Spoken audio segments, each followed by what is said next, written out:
It is Reality Kristen Ray. We are live on Friday. Happy Friday. I missed New Year's Eve. Let me go live on Instagram. Figured it out. Go live. See how it works. Hopefully it does. Hey, it looks like we're live. Okay. There's that.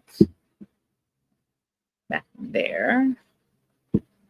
Okay. Now hopefully you guys can still hear me. Let me make sure my settings are good. Mic, are good? Good. Okay. Awesome. Oh my God. I think I got it. So I'm live on Instagram, live on YouTube as usual, live on Facebook Live and Twitter, X, whatever you want to call it. And if you're listening on the whose side are you on the podcast side, please, if you would follow the podcast, share the podcast, like podcast, please rate the podcast. Because it is a podcast that I do on YouTube live. So you will hear me through audio, but if you want to come see the crazy live, I am on live doing these, recording the podcast episodes live Monday, Wednesday, Friday. I've been doing it for a while, a long time. Actually, January 1st will be my 2-year YouTube channel anniversary. The podcast part of it was always supposed to be a podcast. Whose Side Are You On was always supposed to be the podcast, but I didn't start uploading it to the podcast sites until this year, which is fine because I grew my channel on YouTube and I love it. And I don't know how I would ever have been able to do podcast episodes without seeing you guys and like interacting with you guys. So that's another thing on Whose Side Are You On podcast side. I'm not talking to myself. I will do my best. I'm interacting with the people that are watching me live on all those 5 platforms. They can comment in the comment section and I interact with them, post the comments. And it's like the same group of people I've had for a very long time. And I welcome all new subscribers because it's free. I don't charge you guys for any money. I don't ask for any members. I don't have a membership or anything. I just love to do this. I've been doing this for a really long time. Like I said, even though the channel's only been around for 2 years, I was blogging before that for 5 years. I'm gonna shut the fan off. And I was considered this angry blogger, but I'm not. When podcasting became a thing because COVID hit and everybody became podcasters, which was fine. But nobody wanted to deal with an angry blogger. So YouTube was also a thing. And long story short, I spent 1.5 years on Up and Adam's channel. Thank God for him. Hi Marisol, giving me the platform. And like I said, I went live for the first time on New Year's Day 2 years ago, this year. And my channel's grown a lot this year. Hey Mamir, thank you for being here.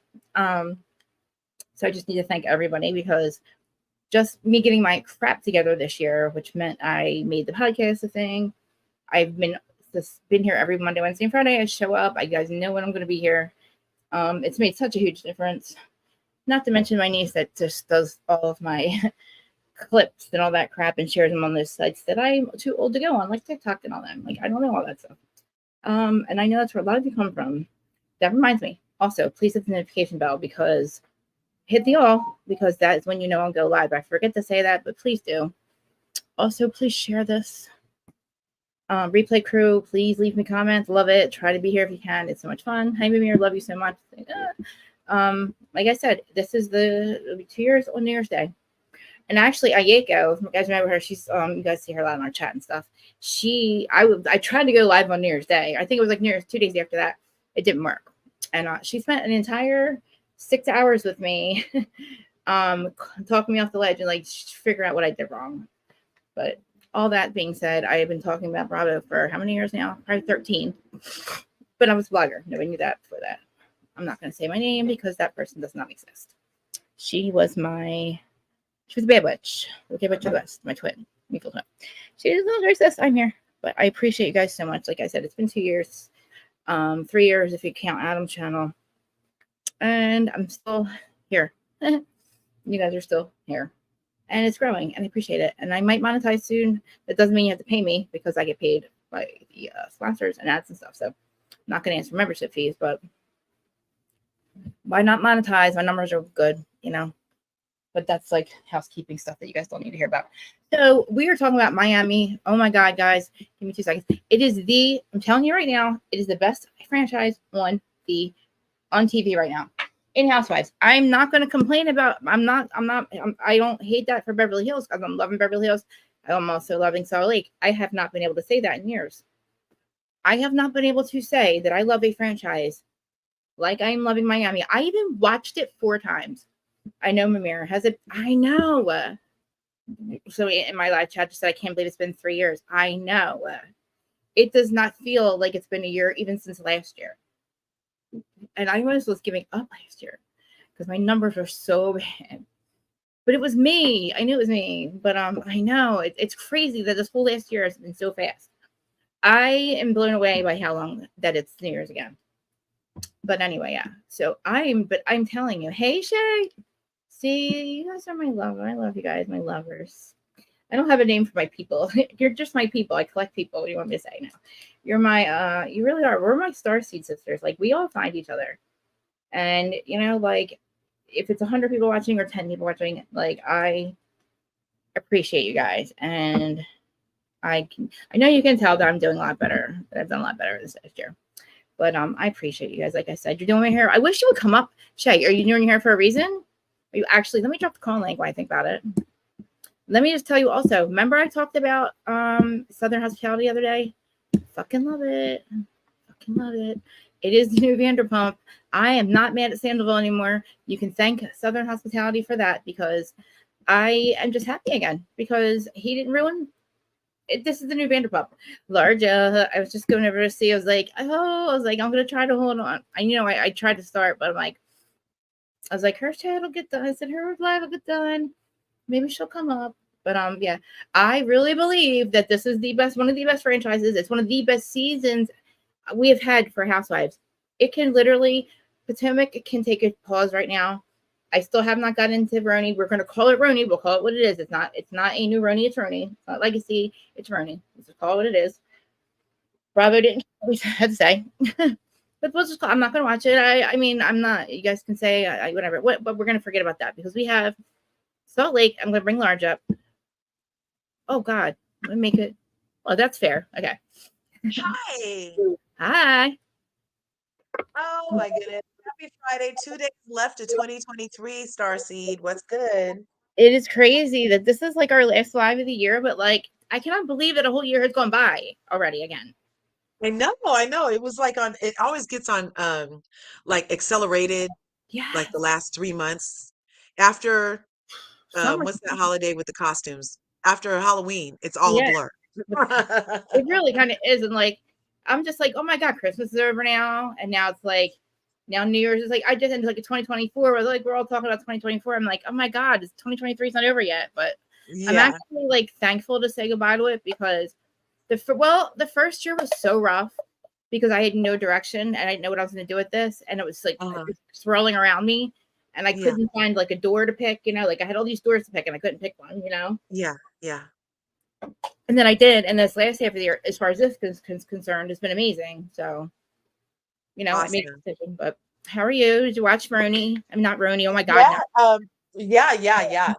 yeah. I love Miami. It's fire, hot, hot over there.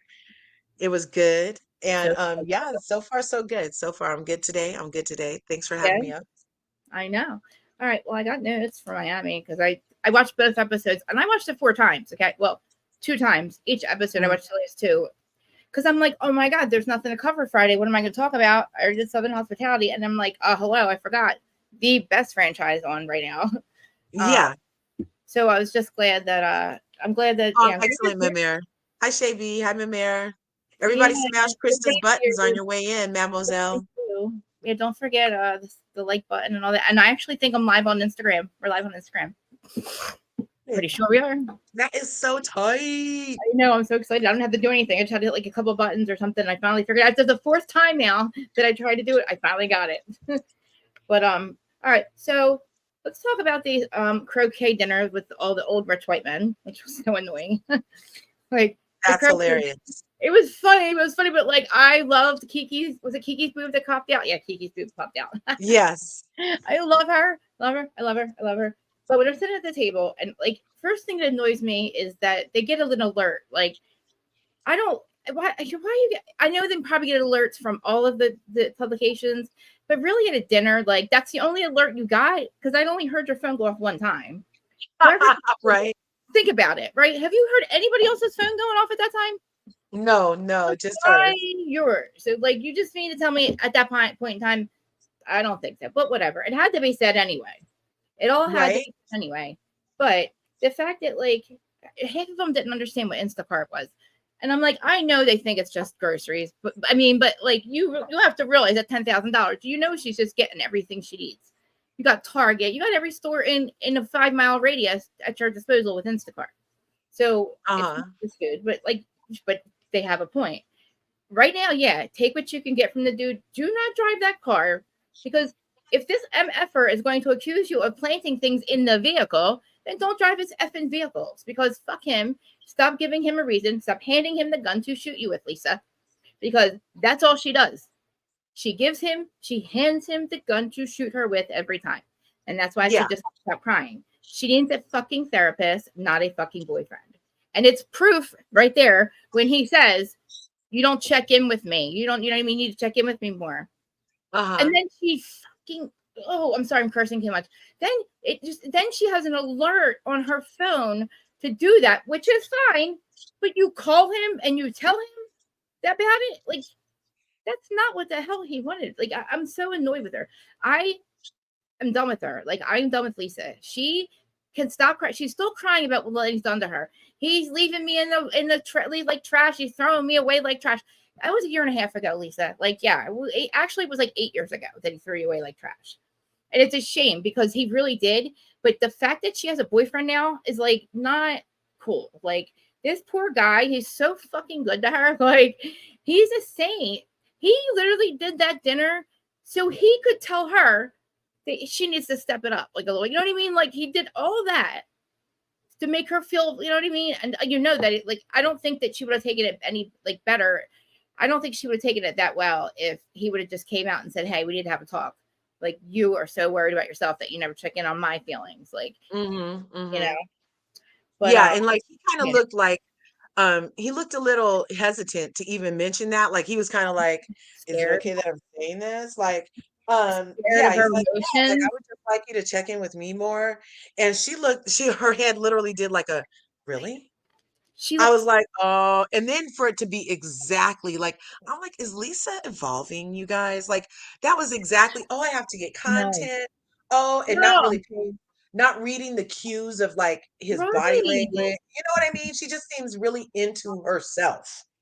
She doesn't understand that, like, yes, he's a great guy, Lisa. Yes, he's good, great, he listens to you and everything, but he's such a good guy. But he also did leave another wife that he was not happy with.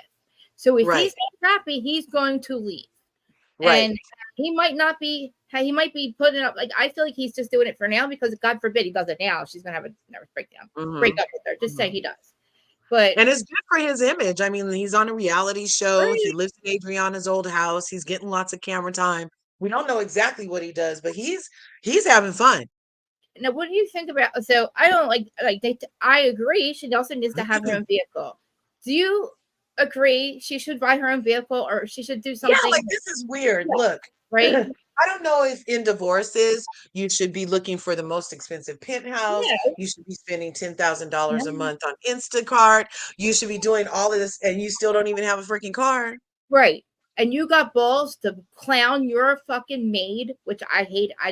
The way that she pulled up in their maid's car, she said, "This Hmm. is my maid's car," and Hmm. why is your maid driving that? Your maid should be paid pretty effing well. Why is Hmm. she driving that vehicle? With no offense, but like, you're clowning the vehicle, you're making a joke Yeah, out of it. That's not what they said. That's not what they meant. They're not. They're not saying Lisa or I Matt. think Yeah. I honestly think that that car situation, she For didn't what? have another car to drive. I think that something Okay. happened with her car situation where Lenny didn't allow her to take one of the Yeah. cars she usually drives, and she had to take the maid's car. And then it was probably a producer that was like, "Oh yeah, and this is why you can say you did it because remember they were making fun about you a couple of weeks ago. It was weeks ago. It wasn't like yesterday Yeah.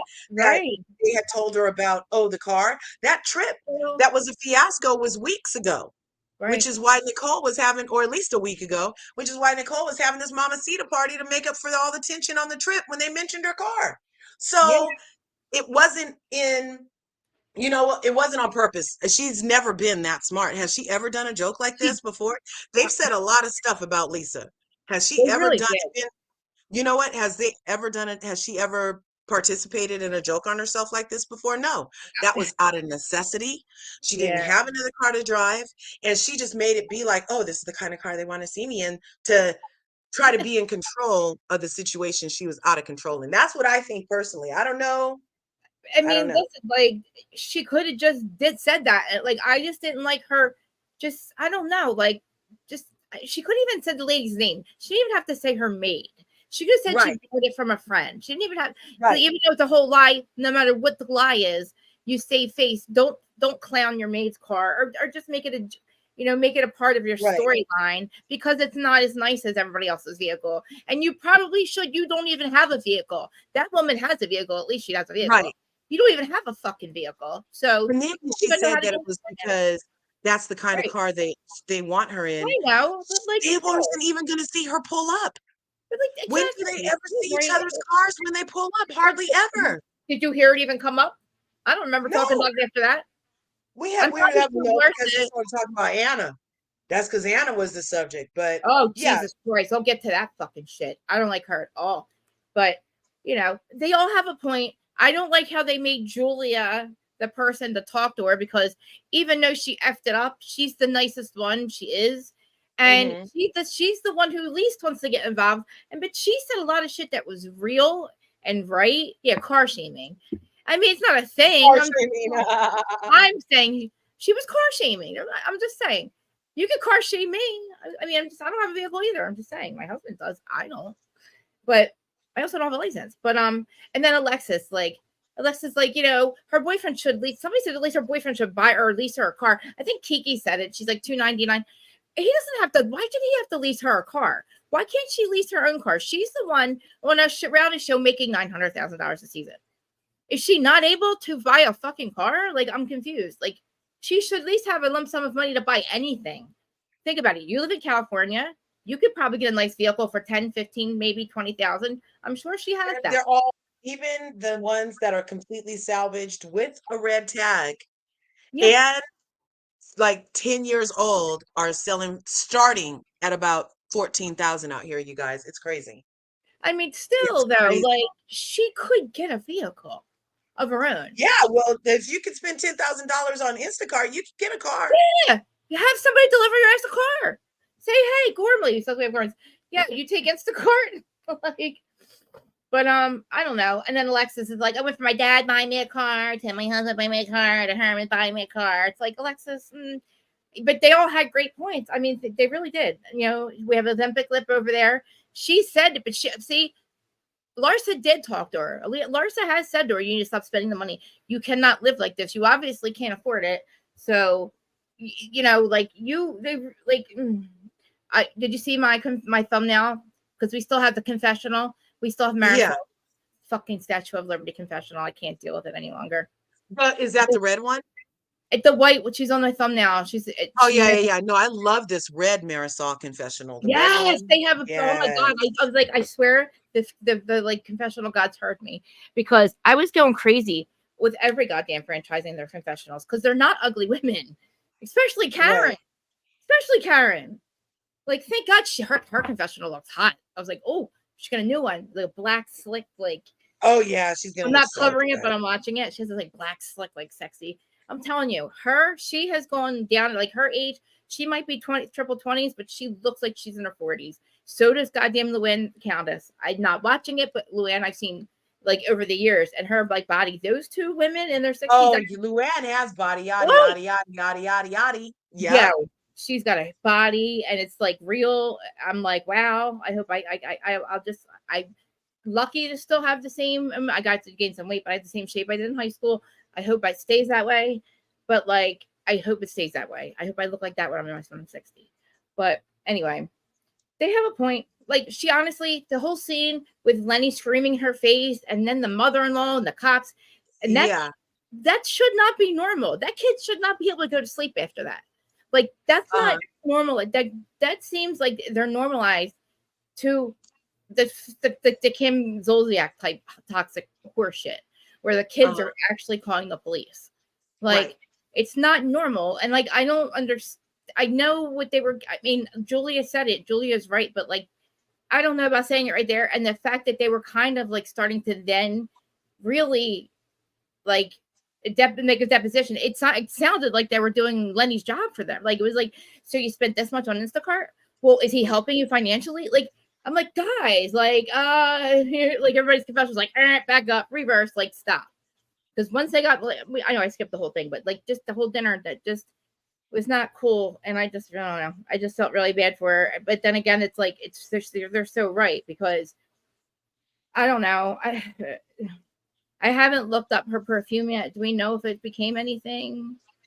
Like, did she ever make? Grand Dawn, the Grand Dawn No, perfume. no, freaking Lisa, Strong or whatever it's called or something. I don't know. What I is don't she? know about it. I don't know her. Whatever they were in Miami for, but anyway, let's see what else we got. Oh God, oh my God, Alexia. So when Alexia sits with Marisol, and Marisol starts saying to her about the thing, the ex-boyfriend thing, she's right to me. Julia, to say the stuff that she's saying to Marisol, I understand that Marisol went after them last season, but I don't think it's cool to sit with somebody's ex-boyfriend. Somebody that, if you're in this friend group, and maybe she's not being an asshole this year, maybe she was last year, but if you're like in this friend group and like Julie is really the nicest one, like sitting there and saying them things like, oh, I was with your ex-boyfriend and I, like he said this, and then like Alexia's like, well, it wasn't that bad. And Marisol's like, what, bitch? What? Like, listen, you're my friend, Alexia, and I'm telling you this hurts me. You're telling me it's not that bad. I would feel like, holy shit, this effer. I don't know. Maybe he was a narcissist. Maybe he's abusive. I don't know what his situation is. Whatever was the toxic breakup. If that now started bleeding into my like work life, where she is a friend of, and my friend, who's my friend on the show, starts actually going along with it, I would feel like I was being fucking set up again. Like I would feel like I was being set up. Like you know what I mean? Like for Julia to just keep talking about it and acting like it's okay for them to have dinner. Because listen, like, oh, she just met him one time with Martina when you introduced him. No, her confessionals say, I like him. I've been hanging out with him. I feel like he's a great guy. He's he's a good gentleman. Like, and I'm like, are you fucking him? No, you're with Martina. What are you talking about? She's with Martina. That's even weirder. Like that Martina's the normal smart one. She would know that's not cool. Like Martina should be like, we're not gonna get dinner with these people. That's your it's going to be extremely messy when you get back on the show. Like, I have cancer. We can't be adding any shit to this. Like, anyway, speaking of cancer, or like Gertie, I love the scene with her and Russell and her kids and everything. Oh, I love them so much. I wanted to hug her son. He looked like he was. Oh, bless his heart. He looked so upset. I was like, Bless. I'm like, but then, I didn't realize it. Like, I don't know. I love her. I just like watching her talk to him in the bed, and like when she said this is real, right? I was like, because I just remember like my mom. She's now had it this is the fourth time she's had it, right? Oh Cancer. Lord.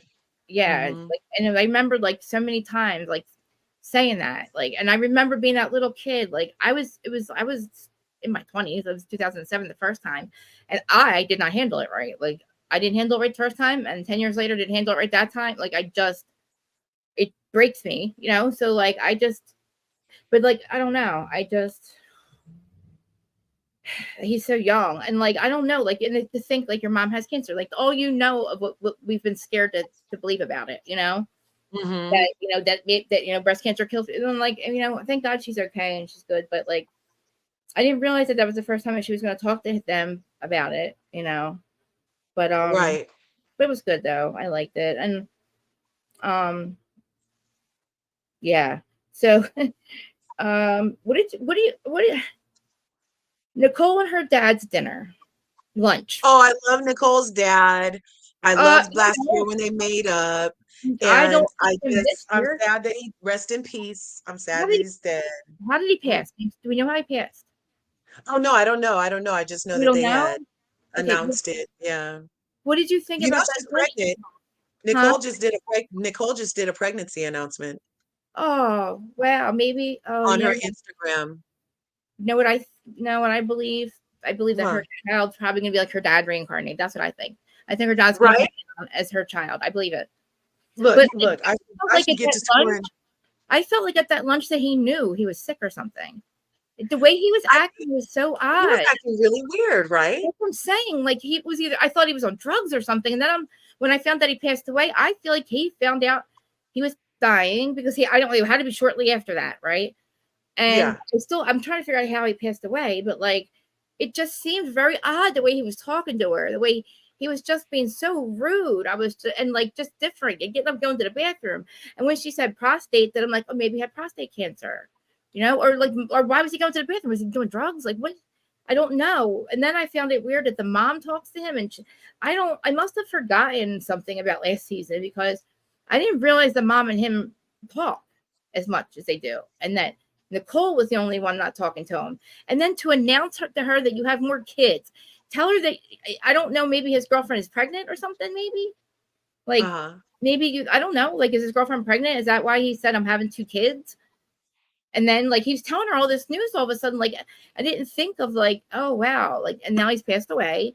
So and then I couldn't find out how he passed away because I'm like, oh my god, maybe he found out like he was really sick and he just didn't know how to tell her. So he wanted to like tell her all this information, but he just didn't act right. I felt like he was being rude. I don't know. He called her slow, and he's like, "Do you hear me?" And like, she's like, "Yo, like, chill, bro. Like, I'm trying to process. First, you got 2 kids. You're not telling me. First, ISIS isn't here. Now you're going Yeah. to bed 35 minutes. Then you're telling me you got kids you don't know about. I don't even know about. And then you're telling me I'm slow and I can't process this. And she was pregnant. Oh wow. See, yeah, but still, yeah, that's amazing though. Oh Yeah, no, so is this a rainbow baby? I Or was. before she had her first baby, Oh, Hi Ann! hi, Ann. Hi, Allie. Or It's yeah. awesome, What'd though. she It's say? awesome. I think she I announced believe it. in that stuff, though. I Oh, said, did she announce it at Bravo? Oh, okay. wow. Oh, okay. So I didn't know she announced it at BravoCon. I just saw her post today on her Instagram. Yeah, there's like somebody doing fireworks outside. What time is it there? It's only noon. Oh my god. It's only 1. Are you sure those are fireworks? No, no, no, I don't. Is it like a pop, pop, pop, pop, pop, or is it a tat No, tat tat but it was tat bad. tat tat? It's not like somebody's hitting something. Maybe might be the window people. Never mind. Might be the window people. I don't know. Allie from Miami's in the Hi, house. Emily from Miami. I guess you watch Miami. All right. So this is my theory. If we don't, I'm gonna find out how he passed. If we don't know how he passed, I think he probably knew, and I think that's why he was acting. To me, he was acting strange. Maybe he wasn't. I don't know. To me, it He just did go to the bathroom a lot. I don't that's know if the he was silly thing. like, They made it. should They I didn't. They tell didn't. her? That's the thing. They didn't have to show him going to the bathroom, right? So they showed Yeah, it for a reason. They made it. They made it a thing because they can edit anything out. So why did that? They made that relevant for me. I don't know. Maybe I don't know. To me, it was. It's so sad though. Like, thank God she made up with him, and I'm glad that the mom's okay with him. And before he passed away, because you don't want to. You don't want to go unsaid with things unsaid like that. You know what I'm saying? Or whatever. You know what I'm saying? But yeah, rest in peace, sir. yeah. You know. Rest in peace to all the I dads mean, that are man, he was born in a wild man 2024. too. Still doing it in his 20s. Like, this guy's, you know what I mean? He's still doing it's 20 years Right? old. Still hit a 20-year-old. Like, I don't know how old she was, but in her 20s, but like, good for him. So never froze her initial. Do you know, Anne, do you know how her dad passed away? Do we know how her dad passed? No, it doesn't say how in this article. Let me see. A No. lot of people were I asking kind of about find it it. weird that it didn't say. Not weird. I guess maybe like to keep it private would be a little strange, but yeah, rest in peace to the both the dads, exactly. Yeah. Yeah. Shout out to the awesome dads. Mhm. Yeah. Definitely. Yeah, it doesn't really say how and what I'm seeing. It's just, yeah, bless his heart. And he had a new baby. Like she literally has a new sibling. So I knew it. bless See, bless his new baby. I said Isis was pregnant. Remember when he was saying that? I said Yeah. his So the girlfriend was babies, pregnant. when she posted about his death, she posted her little brother So, oh who's my in a God, he diaper. had to have known. So the girl must have been pregnant at the time because he was telling her. He's trying to tell her anyway, trying to tell her that he's going to probably have 2, but I guess he just had 1. Oh, good. Wow. Or And let's wait, is that his baby? Oh no. well, Let's see. she didn't have her baby yet, did she? Yeah, no, that's not Lisa's baby. That's not. Nicole's baby, rather. That might be, no, no, my bad, you guys. If you look at that picture, that might be her son when he was young and not his baby. Oh, Let's see, did he have another baby? I yeah. don't know. I don't know. But bless his Yeah, heart. that's his heart. I thought that was weird. Why It and why is. with we were That's just what I talking about mean. how the editing on Miami is excellent. And Yeah, so that was weird editing to just show yeah. those two weird, yeah. And They that usually weird keep it pause really where flowing. she looked at. Remember that weird pause where she was like, "Guys, what?" Like looking around, like, "Are you guys messing with me? Like, why is he going to the bathroom so much?" See, cause of death wasn't made public. That's kind of weird. I feel bad. Like, well, whatever. I mean, it doesn't. Natural causes would be. I don't know. I just maybe. I hope that she had a chance to like process that and still have a relation. Still be good with him before that happened. Yeah. I think they were good. Because I yeah, think they because were in even a they good were place. laughing after that, and I was like, all right, Yeah. Yeah. maybe it's They're me, but like I was just like, dude, what? Calling her slow and like Harvard, fine. motherfucker, she's a goddamn doctor, dude. Like she's a doctor. What do you mean? She is smarter than you. And I was like telling her she processes slow. I was like, man, I hope something's wrong with you, man, because like I would not want to talk to you if you're my dad, but like now we know like maybe something was up with him and maybe that's just how the Yeah. relationship was. But like she said, they're like, how are you not more mad about this? But that was a lot, man. A lot. It didn't seem alarming. It didn't really seem them alarming to the mom. I mean, Uh-huh. not have done an autopsy. I mean, but still, I listen. The fact that Right. yeah, Yeah, yeah, they didn't have to do one for my it's dad. just like he Like, seemed pretty healthy. Like he was an active man. So it's see it. Maybe they don't. As I'm getting older, I'm finding out a lot of things about what they don't do and don't do. You know what I mean? I just the yeah. medical community is odd to me. Yeah. Yeah, I don't know. But so Lexia and Todd. I am probably flip flopping. I'm just going. We should be just It's going. okay. But I like talking about like whatever interests you, girl, whatever yeah, like interests you. what I'm in the gonna world be is up up? here. What is up with him? He reminds me of Louis every Oh my God, so much though. more and more, right? More and more. I'm like, something's afoot, and Louis Yeah, didn't do it. Now it's Todd. I'm not sure what's going on over there.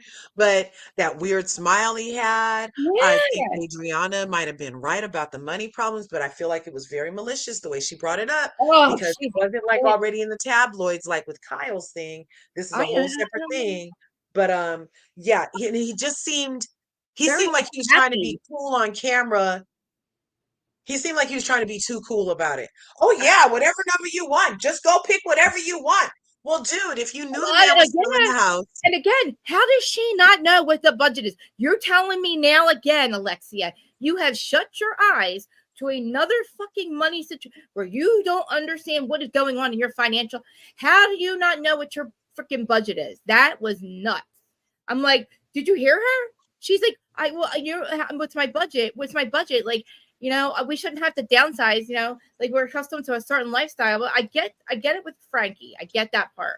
But like, yeah, it is more safer for him. I get it. Like, it would make me feel good to know that there's a whole crew downstairs that can help that love my son or know my. But the fact that I don't believe that they had to move because of they had to sell the condo because there's laws in California. You can't just do that. I mean, I think Todd knew. I think they weren't paying their mortgage or their rent. And can you clear something something up for me happened. about rent? And when she was saying we're going to spend 40 to 50,000, she meant a year, right? Not a No, a month. month. No, a Fuck month. no. Yeah,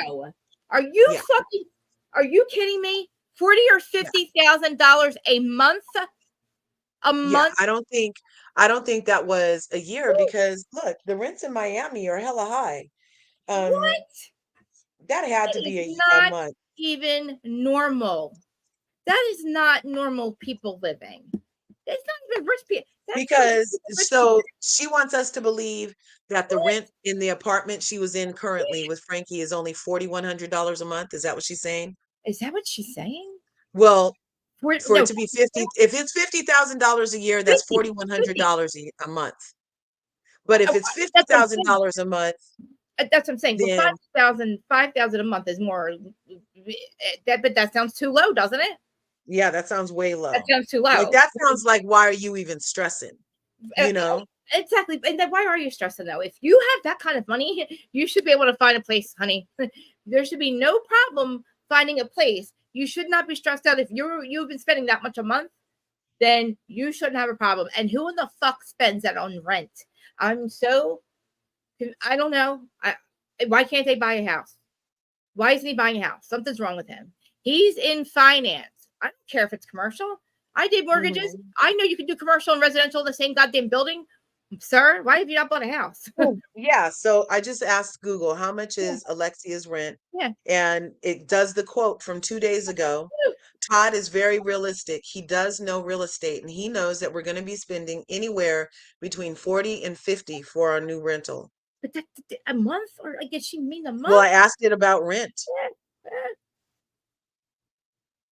That's ridiculous. Okay. She's got Ozempic lip too again. Yeah, yeah, her skin is saggy, you guys, Yes, she's got because that. she's losing weight so fast. Yeah, her and Teresa have that same like. I I'm think they telling need to you. start doing like I think anybody who's doing Ozempic and is already skinny should might want to start a collagen Yes, treatment to just yes. keep things plump Fill or their face. Fill something. that face up. Fill their face. Yeah, Do you yeah. see? Did you see the picture of goddamn what's her name, Jesus Jugs and John all happy and Oh, I don't. oh, How did trust they your get so boy. happy so fast? That's what I want to know. That's what I said. Sure, Jan. Sure, Jan. That How meme did was they get made for so them. happy so fast? That meme was made for them. Sure, Jan. Sure. Like, get the hell out of here. That is some that he's not. First of all, he's not private. Obviously, he doesn't care about being private. Yeah. Doesn't make any sense. Like How Steve. long?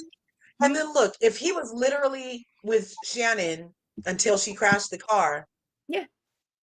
then when did him and Alexis have time to kindle this The wonderful night relationship? they started it, not night. She found out that night that they were hooking up or something, or she But did it. and now you're already Yeah, engaged? please. And you're doing a Wow. promise ring at your age.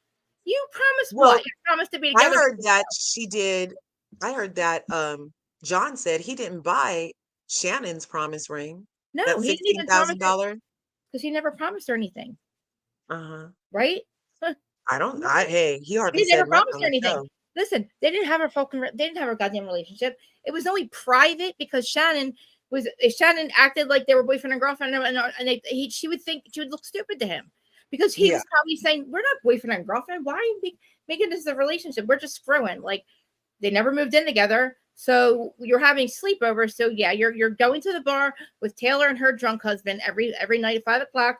You're drinking all night. You're going home and sleeping together with your dog, and you're going home. And you didn't leave over a fight. You left because he was still at the bar with Alexia, and I think she suspected Mm-hmm. they were creating a whole thing because Shannon, she'll fucking act like it's like get in the car and drive. Like she's like again, and oh, there was no Uber. So she said something. She just said something about there wasn't an Uber or there wasn't something, or her phone died, so she couldn't call an Uber.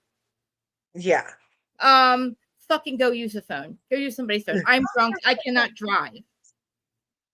You hit a house and broke your arm. You obviously were like going pretty goddamn fast. But anyway, I digress. We're going back to that. But anyway, Kiki's boob was nice. I liked her boob pop. Kiki's a trip. I love I love Kiki. I her. love that she took the dildo. I love that her Oh yeah, boob dildo. popped out. I love that she peed in the ocean. I love that I she's love gonna her. tell Lisa, I can see why Lenny left you. Yeah, I love her. We No, need more Kiki. she brightens it. Like she brightens his Hmm. mood. Like she bright even at the table when they were like kind of going in on her. She's like, like she's the one who goes, $2.99 a month. Like, Yeah, she's love it. she's like, you don't have to. She's like, look, you don't need to drive. You know what I mean? But she's being realistic. They're all being realistic. Uh-huh. But I mean, again, everything they started to say was kind of like, eh. And then Marcus and Larsa, I have separation anxiety. Shut the Oh, they're so sickening. I'm fuck, like, right? They're like, because they know she the has whole kids that we yeah, don't see her interact this way with, and I she's doing her know. man like that. Like I'm just like, Yeah. okay, whatever, lady. Yeah. Oh, yeah, but like Todd, she walked in there and it's like, he's like, hey. And all his friends are like, yeah, this, blah, blah, blah, blah. And I'm like, who are these people? Whatever, who cares? And they're like, all right, see you later. And she's like, hey, you love when I come up to work, don't you? And he's like, sit down. And I'm like, she's got a creepy smile. He's got a creepy smile.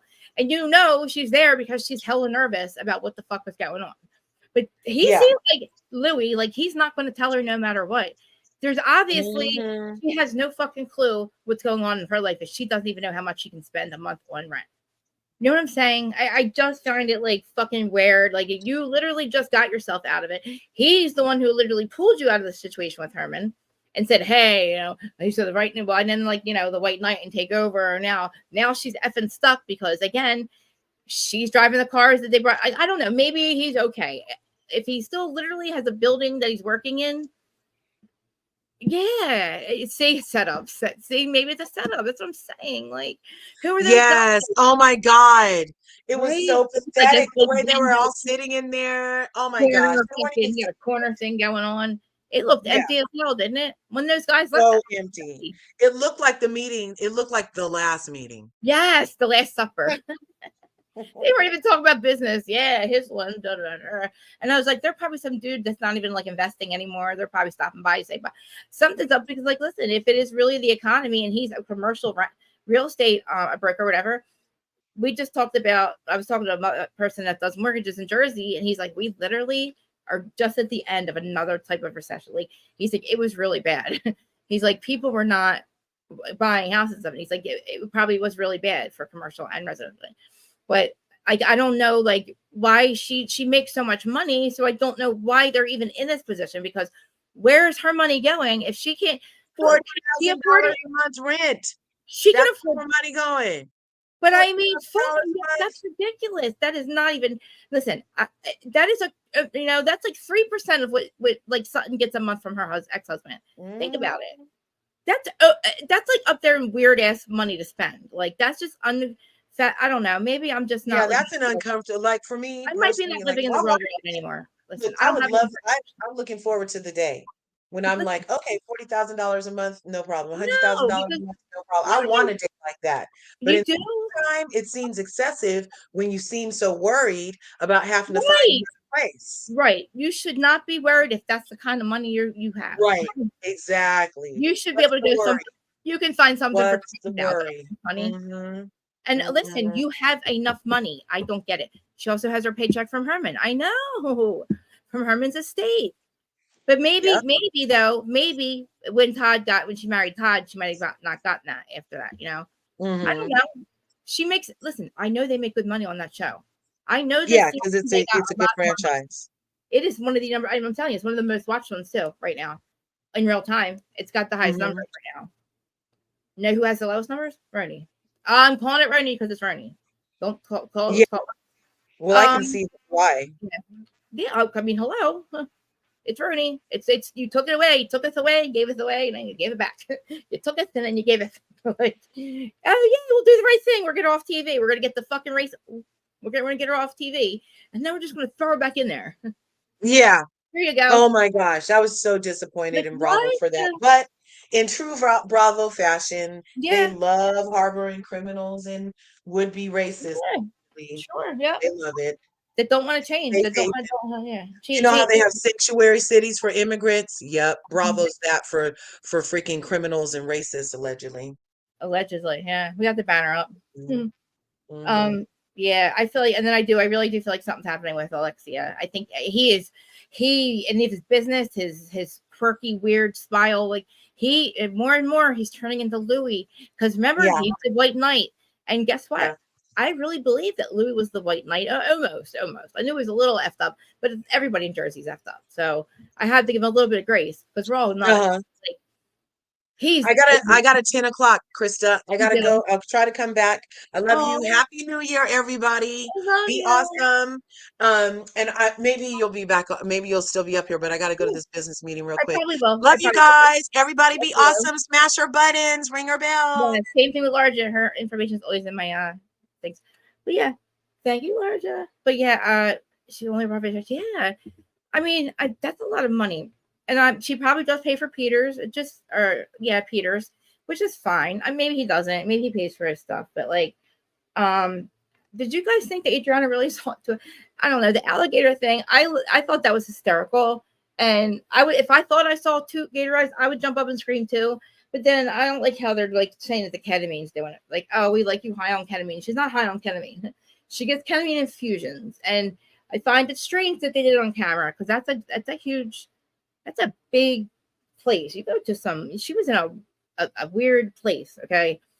And I know she came to, so it's, I don't know how many she's getting, but I don't like them making jokes out of it because I don't really think it's funny. It's like she's really struggling. She really has mental health issues. Listen, exactly. I must be not living in the real world because I just don't know how much people pay rent. I know around here people don't pay that. No, I mean not even like, even up there, like we're up over like a couple towns away. Like where like the housewives live, they don't even pay that in rent. Like it's not even that kind of money. You know what I'm saying? Like that's a lot. Is he really that rich? But something's up with him because again, they're focusing a lot on what's going on with his finances. They're focusing on how stressed out she is about it, and I just feel like she should be really paying attention to her finances because, like, she was fucked before. I don't know. I don't know. I don't know. Rest in peace, Herman. Good for Herman's boyfriend. I thought that was amazing how they came together like that. Oh, I didn't see that. Okay, so Archer did. She did send me a note that said she had to leave. I wasn't watching. It's still actually recording. So you guys realize too now that when you guys have a YouTube channel, like when Larger's is up, it's actually streaming on her channel too. So you guys in the chat, like if you're watching her, you're on her side. I love you all. Please smash all her buttons. Yeah, it's still recording. So. And I think I am live. Hi, Instagram people. If you're at my Instagram live, I am. And I don't think anybody's watching me on Instagram. Oh, yeah, 4 people. No, I'm sorry. I'm lying. I don't know. I can't tell. A couple of people. Whoever it is. They said it would show up. That's cool. I love it. I'm just amazing. I'm just finally, I literally just said I had to get another device. I was like, I don't have enough of them. So I could stream on Instagram as well. And guys, I cannot see the chat on Instagram. I could, with my notes, I can check it. But if you are watching on Instagram and you're live, then I apologize if I don't see a chat or a message. If you come over to YouTube, just click the thingy. You can interact in the chat. I even have the call. You guys can call too. I mean, I welcome everybody's opinions. If you are just starting to watch me, I don't know how many people on Instagram are watching, but if you are just watching me for the first time, I welcome opposing opinions. You'll never tell in a million years that me and my co-host or guest are having a disagreement because we do respectfully disagree. It doesn't, we're not a cult, so and I am not always right. Just saying, I'm not always right. So I like other perspectives, okay? Must have such, I don't like that though. Like I just feel like I don't know, man. I just like that's a lot of money. You're not even on OnlyFans. How do you have that much money? That's a lot of money to throw away. And she probably helps Peter, which is fine. And I don't know. I know. Can somebody find out her salary for me on Housewives? Because I know they got a lot to come back this season.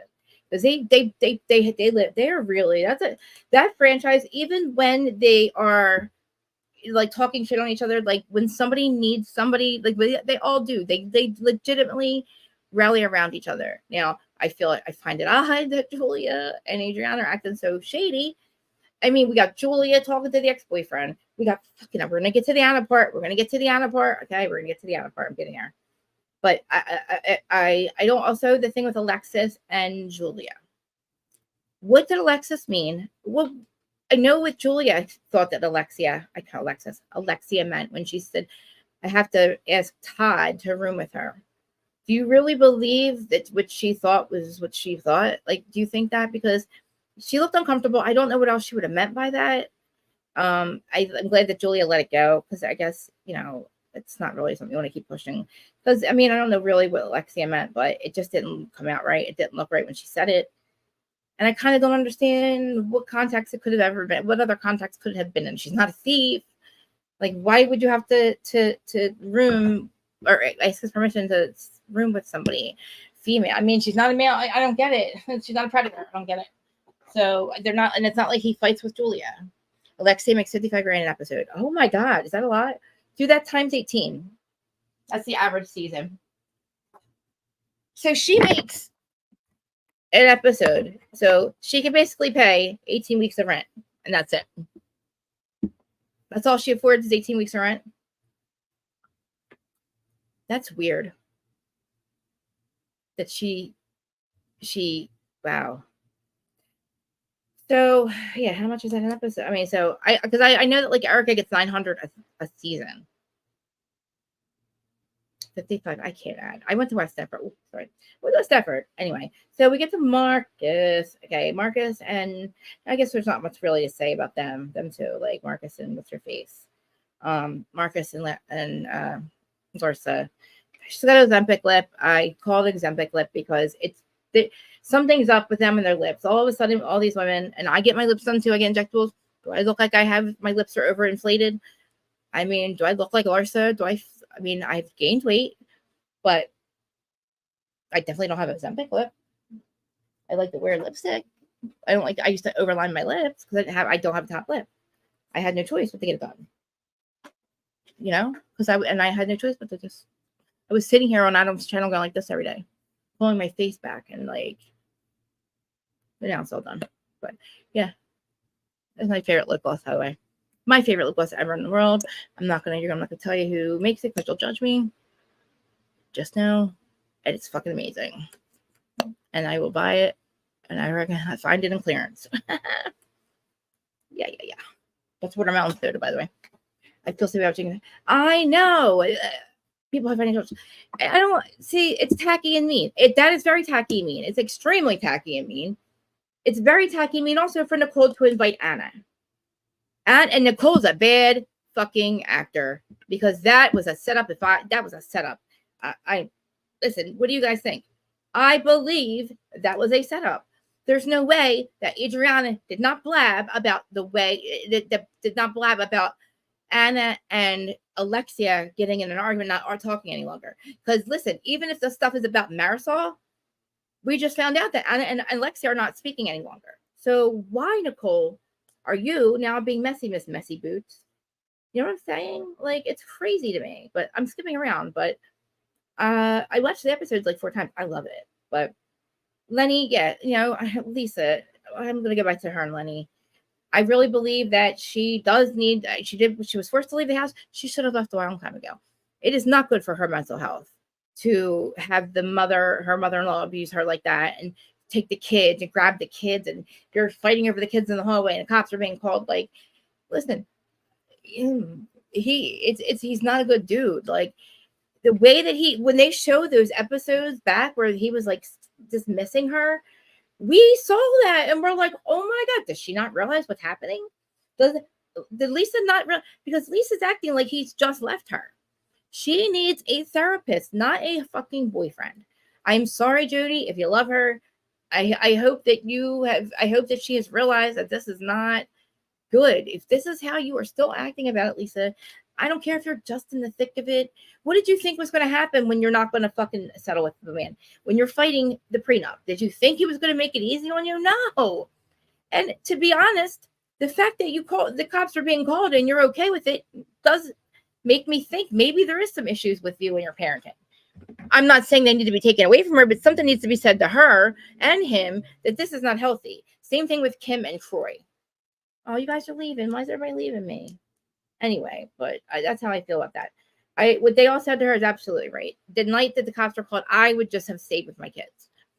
Because, God damn it, if the mother-in-law is trying to snatch your child and you're leaving the house, you can be accused of abandonment. I'm just saying.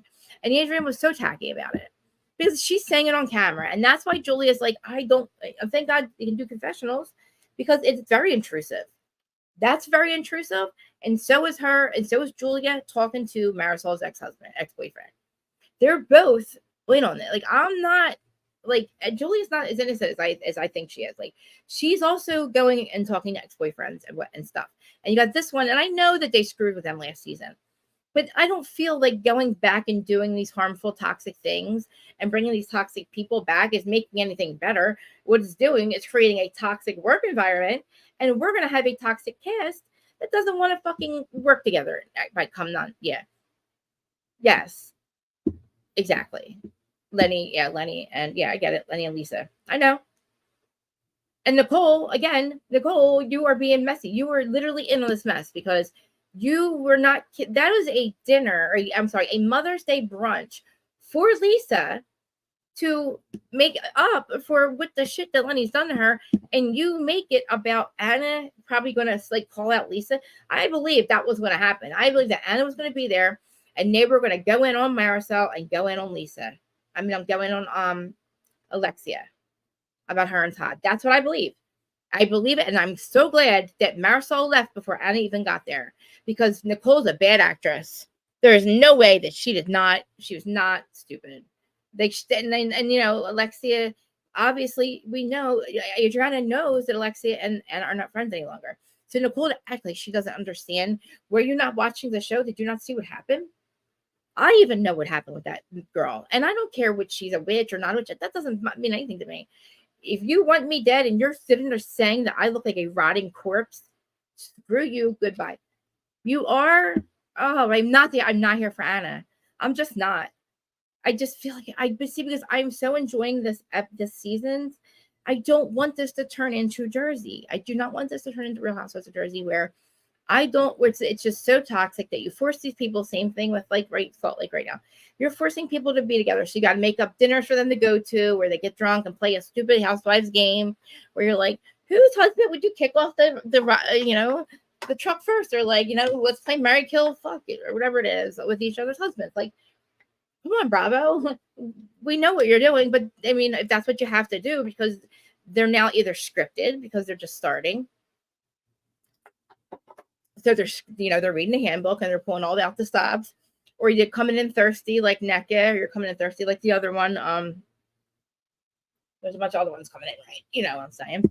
Coming in all thirsty. I'm just mad at her. I don't like her at all. I think she don't even look like a good housewife. There's other housewives I want back before her. And I'm like, and that's they're trying to make her. That girl is only calling Adriana because she got in a fight with Alexia. Because she's desperate to get back. The show got picked back up. So this bitch is desperate as hell to get back on the show. So what is she going to do? Start hanging out with one of them. So who does she go to? The weakest one. To be honest. The one who's like, oh, I saw you getting bullied. And they bullied me too. And let's be besties. And guess what? Alexia and Todd are having issues. Whether they are or not, it looks a little obviously like they are, because she knows nothing. She looks very nervous. But there's no way that that they weren't going to do that and have her be called out and stuff. Like, it's just, to me, there's other stuff that, Nicole's pregnant, for crazy. We know, I'm sure her dad was alive at the time, but don't make this a Mother's Day brunch and have this mess and invite that mess of a person, because that's what I want. I want Joanna back. I like Joanna Krupa. Who's she with? Is she with anyone? And there's I don't want Leah. I don't want Leah back. There's another chick, but the one that was, but not no, never mind. She was on Dallas. Never mind, I was thinking Dallas. But so I like what's her name? I like the cast the way it is. Maybe one of Lars's friends or something, or like maybe, I don't know, like somebody that's let me skip through this episode. I'm obsessed with the farm, by the way. I'm obsessed with Martina and Julia's farm. That is what I want. Okay. I have enough going on out there. I got my plant. I would start out just like her. And I'm at the point where I want horses now. Okay. Hey, well, it seems like Adriana makes a lot of stuff about herself. And I get it. I get it. I have mental issues. Maybe I do too. I don't know. But I'm obsessed with Julia's farm. When they showed the farm, that is what I want. I want to have, 27 cows, 31 goats. I want it all, okay? Because all I have is squirrels eating out of my hand. I have a mess of cats, indoor and outdoor. I have the occasional groundhog. I have birds everywhere. I have Charlotte's Web. I mean, I'm like Snow White, right? Anyway, I was Snow White in the past life. So could you see, like, and I have my trees. I have my plant. Like, that is my dream. What she was doing, that is my dream. I could wake up every single day and podcast or be outside and hey Mimi, I would be outside. I would be at the farm every day. I just would love it. I would be doing the farm every day. The fact that it's Jersey and it's December and I'm out there in a t-shirt, you guys, how I'm about my yard. Okay. If you don't know me, I posted before. I am obsessed with it. I'm obsessed with my plants. I have OCD. It has to be, I love being out there. I would have no flowers left because it's winter, but it has been 60 degrees. So they're literally like, I just put a bunch of mulch up. Like I said, I take down my big old 20 palm tree things and I make them mulch. I'm like not even going about the show. I got to get back to the show. I'm a whole other, my life's a whole other series. Just call me Snow White, okay? I'm Snow fucking White. I can't see anyone else's comments in chat. What do you mean? Are you on here through who are you on through? Are you on through YouTube or which platform? I don't know. You should be. I don't know if it all depends. If you're on like Facebook, they'll only show up in like a comment section. You haven't been blocked. Shut up. Hold on. You're not blocked. This comment is on a guest destination. Only your guests delete the comment of any user. You're fine. Look, watch. See? You're on YouTube? And it can maybe no, I don't think maybe nobody else is commenting. You see Reality Connoisseur? Do you see them? That one? Everybody's like good. I'm even on Instagram. I don't know if anybody's watching through there, but do you guys see Mamir's comments? Because if I can pull yours up, you're fine. Let me see something. Hold on, let me see something. Anyway, yeah, I'm obsessed with the farm. I could go with the millions of goats. And hey, Allie from Miami, look, we have 30 people. I'm so excited. And Allie, listen, I'm so sorry. I will get back to the episode in 1 second. I have a habit of having like I have really bad OCD. Anyway, I'm gonna get out of my chat real quick and check and see. I'm gonna see if I can see you. Allie, you're at work, so you can't see the chat, right? There's a lot of people watching, but like, you still can't see people's thing? You can't see Allie's thing right here? You're on through, yeah. Can you see that? All right, where am I at? Oh, no. Oh, get out of there. Maybe I should mute myself. Yeah, so real quick, guys, let me see if I can fix this. I don't know if I'm on here. Why can't I just get to my channel here? Live chat, going to the live. And I see your comments. I mean, yeah, Memo, I see your comments. Yeah, you should be good. I don't know. I can't believe it fixed me. Anyway, yeah, let's get back to the episode. You look fine, so maybe it's just something else. Maybe you come back out and go back in, maybe. But maybe nobody else is messaging or whatever it's called. But yeah, that's a lot of freaking money. Anyway, Jody's he's a good freaking dude, and I don't like watching back those scenes with Lenny. That was bad. I'm new to it. Are you? This is the first, like, if you watched it, like, this is the first season, or listen, I believe it's the best season, or the best franchise right now, one of the best. I'm very impressed with these seasons. I was really at the rock bottom of reality of the Housewives. I felt like we were. I was very disappointed with OC. I was like missing it. I was missing the old days of OC when we first started watching it. I missed those days. I even missed the old Tamrat. But they were just weird and messy, and I feel like they ruined it. And it's because they've made it. Jody's face doesn't move. Maybe, yeah. I just feel like they ruined it, made it so toxic. So, like, watching Miami's like I'm fresh of breath. I said this so many times. Fresh breath of fresh air. And you know what else is? Southern hospitality. It is the new Vanderpump. I'm just cool to recognize all the places they're saying. I know, like, you being from Miami, that's awesome too. Like, I like it, like, and it feels weird too. Like, I'm from Jersey. I live like in the midst of everything. I knew a lot of them through like 6 degrees of separation. Because listen, we all know each other here. It's a very small place. Even if what part of Jersey you're in, we're all from the shore. But it's weird to realize that what's really happening on the show is really happening in our life. And it's cool to see like the places and like when they do the aerial views. It's cool. And I like that they brought it back. And I feel like they treat Miami like the redheaded stepchild. Get it off of Peacock, right? Is it on Bravo? Because I have to watch it on Peacock, but is it on Bravo? Like, actually on Bravo? Because if it's not, it needs to be on Bravo. And so does Southern Hospitality. I was over Potomac and over Atlanta. I feel like I was so for what's her name getting a peach, and when she got a full peach, she turned back into she's exactly, I don't even want to say her name. I hate giving her clout, but yeah, I'm very disappointed. I stopped watching Potomac because I can't stand them going after the Bastards and the Osefos. It's quite obvious there's a setup going on. And Giselle sat in that goddamn car and she said, I got something for her ass. I got something up set up. She said she had something set up for Candace's ass. And you know what it was? Getting that fake mistress. Okay. And the fact that she admitted it, basically she admitted, but we haven't even gotten that far. Forget it. I digress. I hate that. I'm not going to talk about it. I hate it. I'm not talking about it anymore. But it's obvious what she did. And I feel like Candace is too good for this. And so is Wendy. And they're ruining the show. They're ruining Trashly. Just like the Kardashians, they're ruined for my life too. And stupid me, because I'm watching Peacock, right? So I'm watching Miami on Peacock, and then of course it'll run out, and I'm doing something, and of course what comes on right after that, I end up watching Paris in Love. Completely freaked out. See, Pastor Holy Whore, how dare her go? I talked to Jamal about it, and he told me, yeah, she's a witch. Get away from her. She's a witch. It's like, whatever, you're a whore. You're a whole whore, sir. Nobody cares what you say, sir. You're a whole whore. And God damn it, you're not the pastor's wife. You're not the pastor's wife you're not the sweet little pastor's wife that was like innocent and all this. No, you were just a whore. It's crazy, Like, what was it? Sing Sing? Something red hot and Sing Sing? What would my Karen say? We had to go to Sing Sing because you were, I don't know. Anyway, I digress. Lisa's like, guys, when she was like, I am hustling, she's like, every day I'm hustling. And where did I go? Every day I'm hustling. That's all I keep hearing about. Every day I'm hustling. It's like, Lisa, I don't understand what you're doing. I really don't think you should get a perfume line. I think that is very much Paris and Love too. Listen, Allie, I was watching it. I was freaked out at the very beginning. It was as weird as I thought it would be.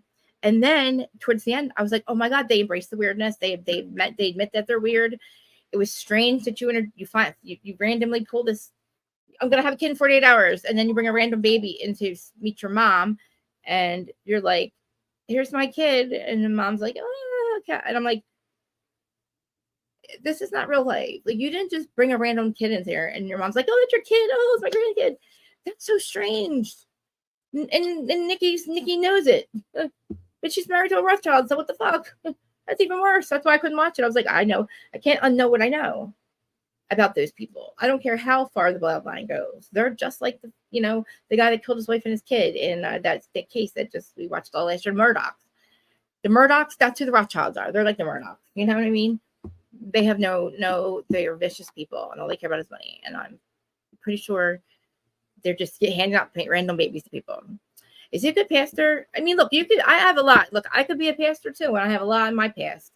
I mean, I'm not sleeping with everybody, but like, I think a lot about Paris. I feel very bad for Paris is what I feel. I feel like Paris wanted everything, and I feel like he might be a plant in her life. I do. I think he's a plant in her life. I don't think she really wanted kids that fast. I feel like she wanted to be in love, and I feel like there's a lot for her. Because watching it, I felt sad for her. I don't see her as a mom. There's nothing wrong with it. I'm not a mom either. I don't see myself as a mother. But I see her wanting to do that. And I see that she would have a great relationship with. I just feel like he is a weird person.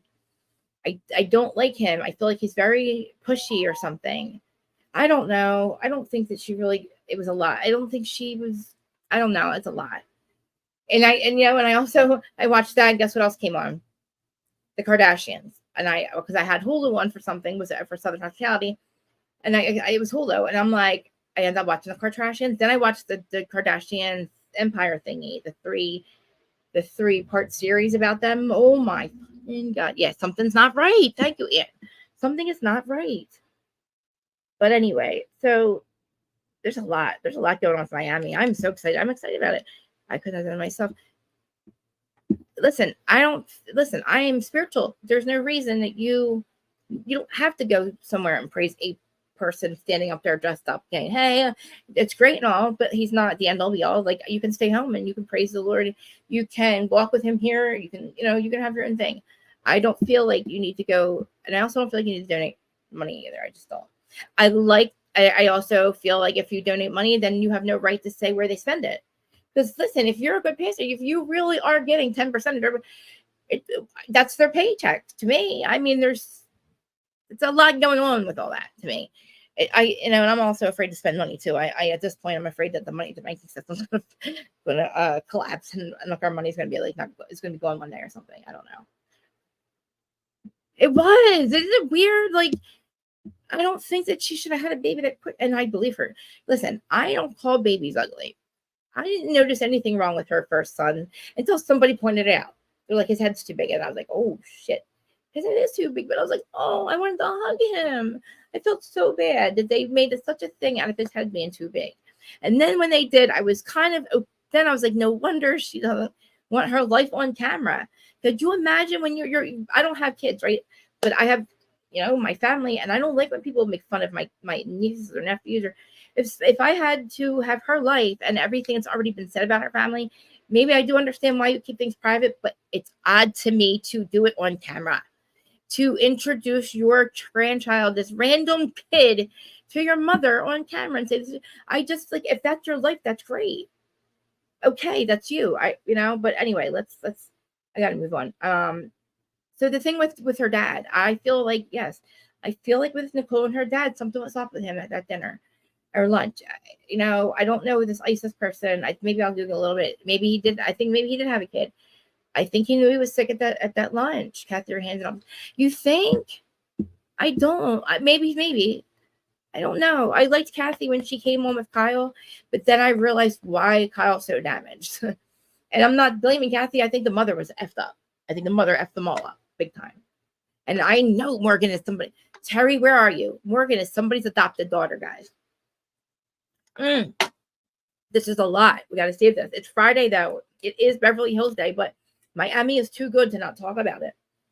I want to know her dad's cause of death. It just seemed very soon. It was before the end of filming, so that's had to be 6 months or maybe a year ago? Maybe end of last summer is when they filmed this, right? It wasn't Christmas time, so it was summertime. So yeah, like last summer. It does seem so odd, right? It seems like he's just either he's pushing her to be normal, but she's not. He's pushing her to be a normal stay-at-home mom. She was I think that her life was fine. She was DJing. She is a good worker, whatever it is. I don't know. Maybe this is not her way. I feel like he's a plant. And when I mean plant, I can well about. I'm a conspiracy person. So I feel like he's in like a Rothschild type thing. Like I think that they're very controlling people. I think that they have a mission, and I think that the babies are not theirs. I don't know. They're definitely. I don't understand. Like, how do you have a surrogate and not tell your mother? Because you have to go through some. I don't know. Yeah, something was off about Nicole's dad too. When literally they put emphasis on him going to the bathroom a lot, right?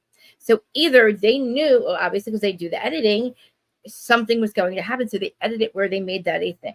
They made a thing out of him talking about he did his whole he spilled his whole entire he spilled all the secrets at lunch. What do you do? Why do you spill all your lifelong secrets? Because you're bad. I feel like that's your daughter. You're dying. Does her son look like Carter? Oh, it's so like, did they do? I don't know. I'll have to get into that later. But anyway, so Nicole's dad. I feel like I don't know. I'm gonna look more into it. I probably could find it, but I just feel like they made a lot of emphasis on that lunch. He divulged his entire life to her that she didn't know about on camera right there. I don't know why he was going to the bathroom. Maybe he was sick. Maybe he was sick and had the throat. I don't know. Was he always that rude to her? Was it me? Because I felt like he was rude. He was telling her things that she had he was telling her he blamed it on his drinking. However, we've been close to not drinking. I don't know. I said, I don't remember. So what? He talked about how rude he was, or see, I haven't looked at. I didn't watch him last year. I watched a little bit at the end. Do you think he was drinking? I mean, I don't know. Was he supposed to be sober? Like he drank there. I don't. I don't know. Something was weird with him. I don't know. Maybe he knew he was sick. But what do you guys think? Also, too. So we got Lisa, and obviously, he was not rude, just short. Okay, all right. See, to me, maybe I gotta see what's going on. Something's up with me then, because I must have been projecting, like I must be projecting or like deflecting or something, because I was taking it very offensively. So my perception of it was skewed. So that, I mean, that's obviously something I'm going through, right? So that makes me think I gotta, honestly, because he used the toys. He did, but the fact that they don't have to emphasize, they don't have to make an emphasis. They can literally edit that part out, right? So they made something out of him going to the bathroom. You know what I'm saying? And I don't know. I don't want to say he's on drugs or anything. I don't think he would have to hide it. I don't think the mother would be talking to him. Like, I don't know. I don't know. She would. I think if she thought it was odd too, right? But I don't think she believed it. I don't know what she was doing. I think everything was so a lot. It did seem anxious. See, to me, I was so like, yeah, and you're right. I was cursing when he was talking to her. When just because he said, like, do you not hear me? Or like, he's like, are you slow? Or you process things slow? Like, I was like, what the fuck are you like? I was like, yo, motherfucker. That's how I was saying it, right? So anxious. Okay, yeah. Uncomfortable. All right. Yeah, I thought he would say to me, I just thought it was fucking rude. But again, I feel like there's there's a lot to that. I feel like, yeah, maybe like he knew something was wrong. Like it felt like he knew, and that's really sad for me. I feel like really that's, so what do you guys all say? So we got Lenny now. We got Lenny, and she's living in his. I don't make fun of kids. I do live in farm. Yeah, I know. But she was young. Think about it. We now see what her life was like, right? And just imagine. I don't know if the whole conspiracy stuff's true. But just think about, I mean, I just find it very strange how I don't know. And if that's really how it happens, I don't know how you even go from having a life that she has to being a mom with 2 babies. I do. I believe in like cause and effect. Karma and cause and effect, right?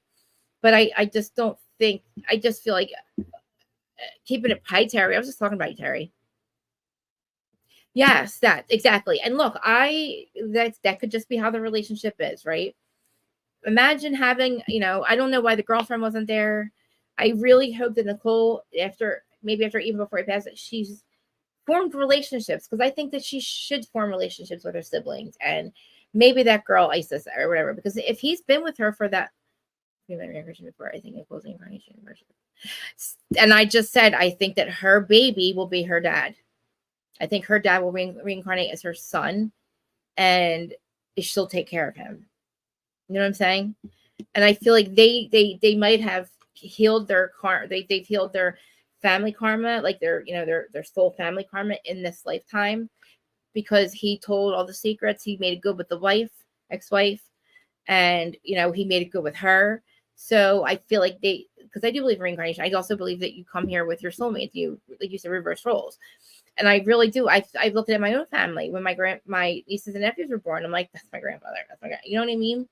And it's just, to me, I like that, but I don't. I'm not.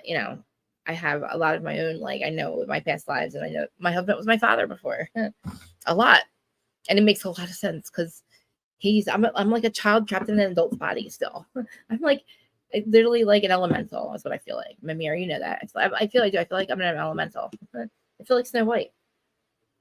I've always been able to communicate with animals and plants and stuff, and I just didn't know what it was. I didn't know. It's a whole thing. Like I said, I'm a whole other episode. I disagree. Her baby will be incredible. She already looked after. Not really, though. I know, but sometimes, no, I know it does. But sometimes they can come back not right away. But I believe that the soul enters the body. I think at a certain point. I don't know, like my best friend Maureen, like her, like me and let me just tell this story really fast. You guys might see my best friend Maureen come up. I talk about her a lot. She's basically my family. I was her mom in the past. Like we've been in each other's life. My sister, we've been in each other's lives a lot, right? And she became my best friend in this life. We met later in life, but anyway, long story short, her dad passed away a couple years ago. 2 years later, her son Kieran was born, and from the time he was born, I was like, he's an old son. He just would look at us, and he just has this something about him is just amazing and sweet. And before, like, long story short, before he could even speak, he was pointing to something. We said, "Where's Pop Pop?" Pop Pop is in a thing over the TV. He was too young to know that. The other kids knew that. He goes, "I'm Pop." He turned around. The first thing he ever says, "I'm Pop Pop. I'm John. I'm Pop Pop." He looked at me, Marine, and said, "I'm Pop Pop," and pointed to himself. And we literally ran in the other room. We were losing it. It was amazing. We were crying. We were laughing. We couldn't believe it. And he basically told us, right? And she's like, she right before that, she said, "I think he's my dad." I said, "So do I." And he turns around and he goes, "I'm Pop Pop." Just saying. It's amazing. I feel like people pass crosses when it's so seen. Yeah, I mean, listen, we all have we all have our beliefs, and like I think that there's a thread of truth that goes through all of everything. And I know, and I just feel like too, like maybe maybe we don't have to reincarnate anymore. Maybe we can all be together on a higher plane. You know what I'm saying? I'm hoping that we do really raise up enough that like we are all in the same, like maybe say going up to wherever heaven is, or there reason it's just like a car ride away. You know what I mean? Like it's just another state, another town, another place to visit. Like, okay, they're there now. Or like maybe we can go there and we can build our life, and it's just as amazing as it, as it's supposed to be. Maybe Earth is really, this is the dream. Hopefully, maybe this is the dream. I don't know. Maybe this is the dream. And we are really all over there together. I look back and I miss my, like, when my childhood, when my grandmother was still alive and my grandpa, and they had a farm, and like my whole family lived, my uncles, my aunts, we all lived like on the farm, near the farm. And I'm telling you, it was like in the 80s, it was like the happiest time of my life. And I just missed that. And they passed away very soon after that when I was young. I was like 7 and 3. My grandparents were my age. They were very young when they passed away. And my grandmother, my busha, my pata, my dad had his 3 brothers. So they have 3 sons, older sons that were in their 20s, that were married, had kids, and both the parents passed away. And I've been mourning my grandparents my whole life. So like what my heaven is to be back on the farm with my whole entire family and the animals. I've had cats since I have 5 cats right now. I have had cats since, before I was born. I picked out a clip kitten when I was like 3 months old. Not I pick it out, but we had another cat, Sunny, that lived to be 19, like from when we were little. Like and I feel like they're all there, but then I also feel like they've also reincarnated a little bit. So my whole belief is like, I feel like we can project maybe our consciousness. Like, I feel like we're all living in our own reality, where like my reality, I have my people, and like maybe George's reality, I'm not aware of it, but I'm in that reality with him, and he's living his perception anyway. But I've tried to put, the science behind it makes sense to me. So I was able to like figure out how it happens, to feel like and realize that I do believe that they're there. I believe in streams of consciousness. I believe in streams of energy. Yes, Terry 5. I have 5. Yes, Terry has 5 cats. Yes, I have to consider the one outside now. She has not come in yet, Terry, but wait till you see how beautiful she is. She's beautiful. And I don't know whose cat she is. I'm not a cat stealer. I don't steal them right away. You found me. You found me, bitch. I feel like Whitney. You lost me, bitch. Anyway. Yes. But yeah, I also was like Lenny, he's like, yeah, okay. So back to exactly. And yeah, and I do believe we create our own reality also over there as well. I feel like we have exit points and that we can choose to stay. I think that when our last exit point is what we actually choose. I think we can go over there like the NDEs. I know that I had one. I don't remember it. I was not able to remember. I'm glad I still believe it was traumatic for me, but just knowing that I had it and having somebody else validate it a lot and tell me that I chose to stay. My life did change after that. And it was in 2012. It was 12/21/12. So it was the anniversary, was this last week. Didn't know about it for 10 years. But I just, to everybody else on the outside world, my old ass just appeared. I got sick and tired of being sick and tired and changed my life. That's what it looked like. But inside, it was the first time that I actually wanted to stay clean. I like, long story short, I overdosed. I had like a really bad overdose where I didn't survive it. And then, well, I did, but I thank God the people I was with brought me to the hospital, threw me on the curb and said, she's dead. She's dying. And they brought me back. Narcan wasn't a thing back then. It was, but it was only in hospitals. They Narcaned me 3 times and I came back, and I didn't remember the NDE. I just know that I felt really different after that, and things just went up after that. And I became very spiritual, didn't know why. it felt like it was awakening, call it like an awakening, but it didn't happen until 2020. Well, anyway, that's enough about me. And yeah, I'm an alien from Arcturus. Star seeds. I feel like we're all star seeds, and at some point we come here from somewhere else. But I don't want to lose everybody and stop talking about that stuff. So we get about the important stuff in the season and episode 8. We find out that Anna's starting to come back, which I think is ridiculous. Anna does not deserve to come back. I like the cast the way it is. I feel like, we have what's his face. I feel like Lenny is evil. Thank God he's gone. At some point I got mad at Lisa and I said, "Oh, come here, sweetie pie." I want to see a little. I wanted. I was like, you know what? I no wonder he treats you like this, Lisa, because you're ridiculous. She needs a therapist, not a boyfriend. And I don't like her having a stupid. Why do you have? Okay, Jody needs you to be more fucking present. Okay, be more present about his feelings when he's going through some shit. Lisa, that's when you check in with him, or maybe just randomly. You don't set an alarm for certain times of day to call and say, "Hey, I'm checking in on you." That's not what he asked you to do, and I don't know how he's taking this. I don't know what this dude's thinking. You know what I mean? You know what she's thinking? Tell everybody I'm a sweetie, sweetie, sweet, sweet. What are you doing? I want you to look at the camera.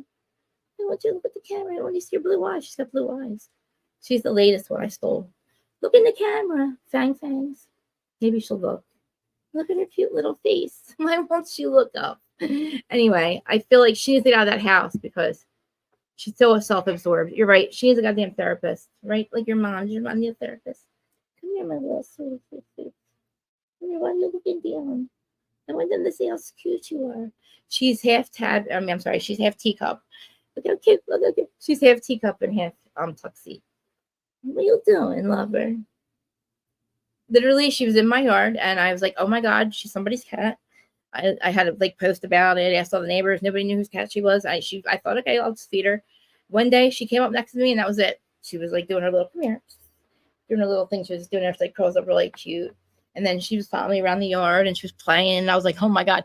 And then it was night. It was summertime, so it wasn't cold out. And then one day she was at my yard. She literally stayed at the back door the whole time. Yeah, Lenny's a piece of crap. I believe that the reality wreck thing.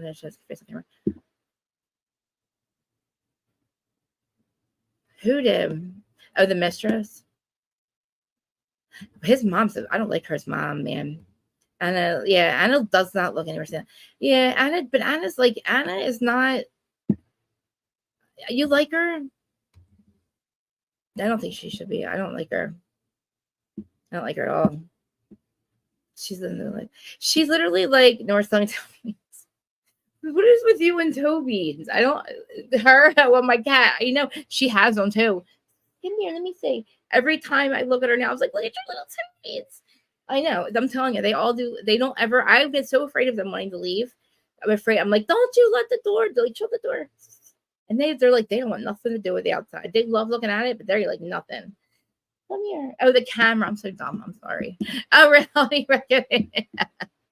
Look, my Georgie cat sign. I was told that I had to take it down. I was told that it was, it was not very. It made what's it called? I was making it a very harmful work environment. What was it called? Toxic work environment by calling them Judgy Cat. So I have to cover that. So I will no longer have Judgy Cat make my comments for me. They do. You know what? They should sell their toe beans because they're goddamn expensive. Their Christmas outfits cost me a lot of money. Okay, their Christmas dresses, and I didn't even wear them. They cost me a lot of freaking money, and I'm not talking about the kind of money they spend $80,000 a month on rent. Terry and assaulted Elias Black 75. Oh my God! I didn't know when you said that you for insulting Liam Black. I didn't know that. Lisa is not. This is not a fault. No, but Lisa needs to listen. Lisa does need to get a therapist. She's very damaged. She is still saying, she's still crying and been saying that he's throwing me away like trash. I mean, that's true. But listen, we're a year and a half later. You have a whole ass boyfriend. Okay, we're not supposed to be crying about what Lenny has done to you personally. Taking your motherhood, what he's doing with what he's disgusting. What he's doing is trying to bleed you dry because you will not leave, Lisa. You're handing him the gun to shoot you with every time. You're handing him the gun to shoot you with by staying there. You won't leave a $60 million mansion. His girlfriend wants to stay there. His mother's abusing you mentally. She wants him back. I know. It's ridiculous. It takes two to tango because but listen, she knew she had that prenup. I believe she knew he was cheating. She didn't have sex with that dude. Didn't have sex for months, right? There's no way that you did not know that he was cheating.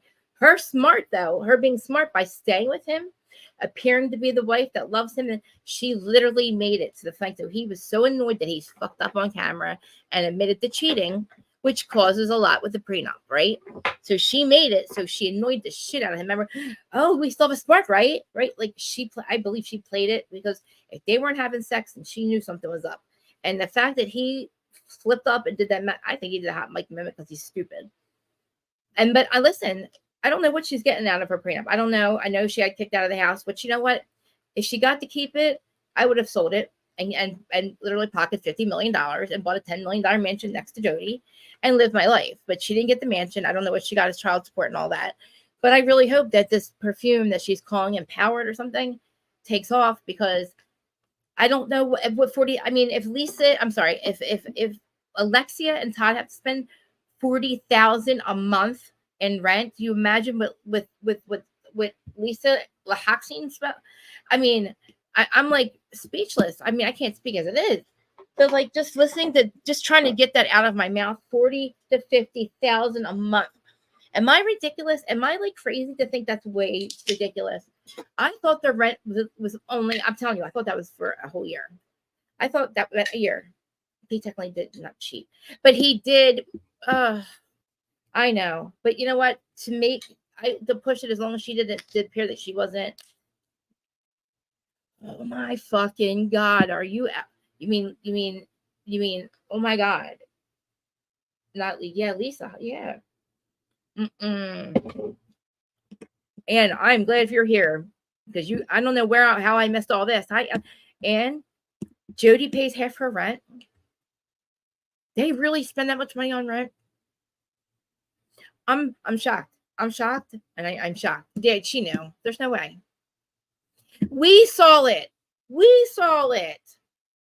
And I can't even believe that. Guys, please tell me that's not what normal people pay in America, because I mean, I know it's high around here. Like, listen, for like to rent a 3-bedroom single family home, it's about $2,500 here, okay, a month. Like, live close to the water, and that's high. It's going up a lot. That's doubled. It's doubled. But that's like, yeah. I mean, wow. Even like Gorgas and all them, like if they say they had to rent, like some of them do, they're not paying that much in rent. Do you see like Dolores' townhouse? That's not that. It's beautiful. I would live there any day. I mean, listen, it's a lot. It's not 30K. Like, we're not ridiculous people. I don't believe that you have to do that. Yeah, Allie from Miami, please tell me, Allie from Miami, is that normal? Is that normal? Thank you. Yes, thank you. Me too. I have people that have like studio apartments pay less than $500. It has gone up. I know people pay. Oh, 250. Oh my God. I thought you meant 250. Listen, I don't know. I'm not. I mean, I don't know. Maybe I'm shocked. I'm shocked. 50 million a month, 50,000 a month. I'm not rich people, but like they're not rich though. They're not really rich. Think about it. They're not Sutton. They're not Kathy Hilton. They're not Kardashians. I mean, are they really rich? Like Todd, apparently his business isn't doing well according to Anna. And you know what? I can't believe Nicole. Like, I cannot believe Nicole. She's a horrible actress. She is a horrible actress, because there's no way that she's acting so stupid. I didn't know. You're crazy. Are you crazy? Why are you acting crazy? How would I know that you have a problem with Anna? What do you mean? Adriana will tell you. Adriana brought her as her guest. You didn't. I'm sure Adriana told you. Okay. So you're a horrible actress. Okay. And I believe she on the water sounds about, oh my God, billionaire. All right. Okay. Star Island is a thing, right? Star Island is basically all the richer people, right? So a $60 million mansion, how much? Oh my God, would that be $30,000 a month in rent? Oh my, holy shit. That's fucking ridiculous. Yeah, exactly. Listen. Yeah, are you single or in your friends? Like, I'm a mirror. Am I like, I mean, I don't know.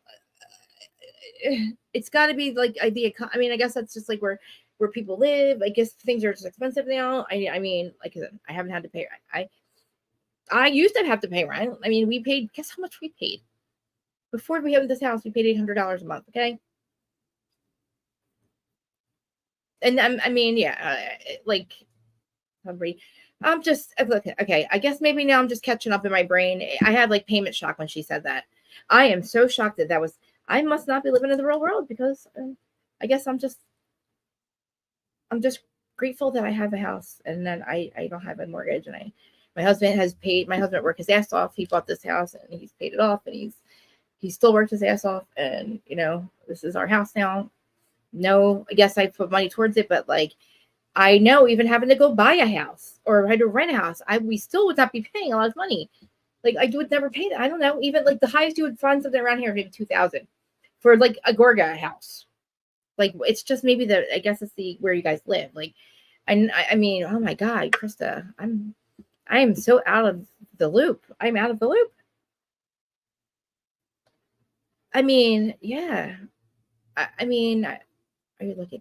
Yeah, I'm exactly. Thank you. And look, it's I have to spend a whole mortgage just to update my house. It's not even up to code, but I'm grateful to have a house to do that with. You know what I'm saying? Like, I feel like sometimes I complain about like the contractors and how much money it's going to cost and everything. And like, we're going to have to borrow some of it. And I get very like, and then I'm like, wait a minute, these aren't bad problems to have, Krista.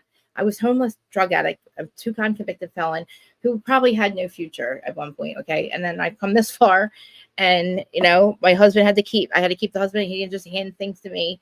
I met him. He had this all, but he worked very hard to keep it. And so did I to keep the husband. And, you know, exactly.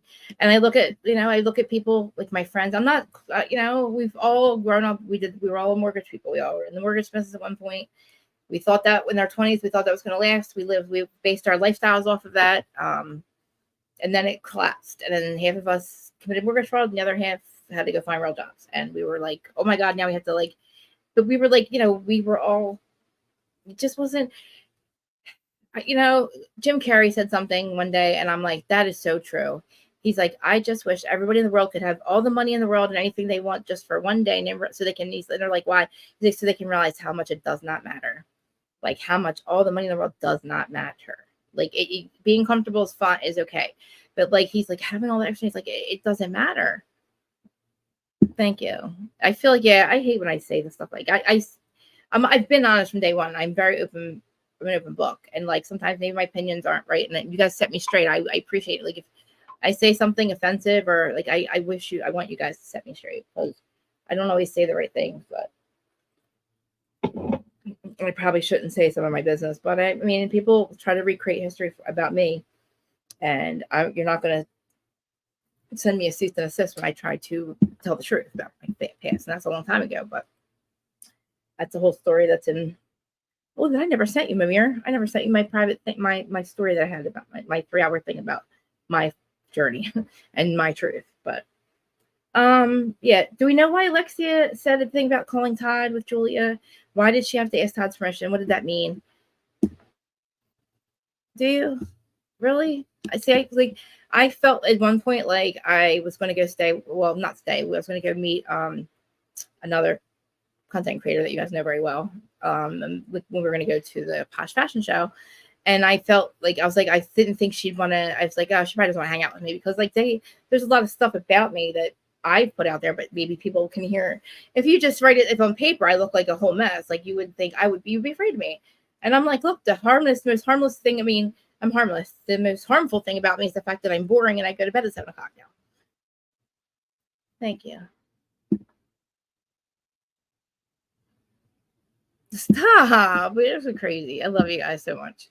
I love how welcoming too. Like, listen, a lot of people don't show up to my lives, but it's probably because of my mouth and how I just go off track and everything. But let's see, they're all screaming. The alligator thing, that was funny. I'm kind of a little freaked out about the Ketnick. Look, I am somebody that was I'm desperate to either stop taking Suboxone. I've been on for 13 years, which that's what Matthew Perry was on as well.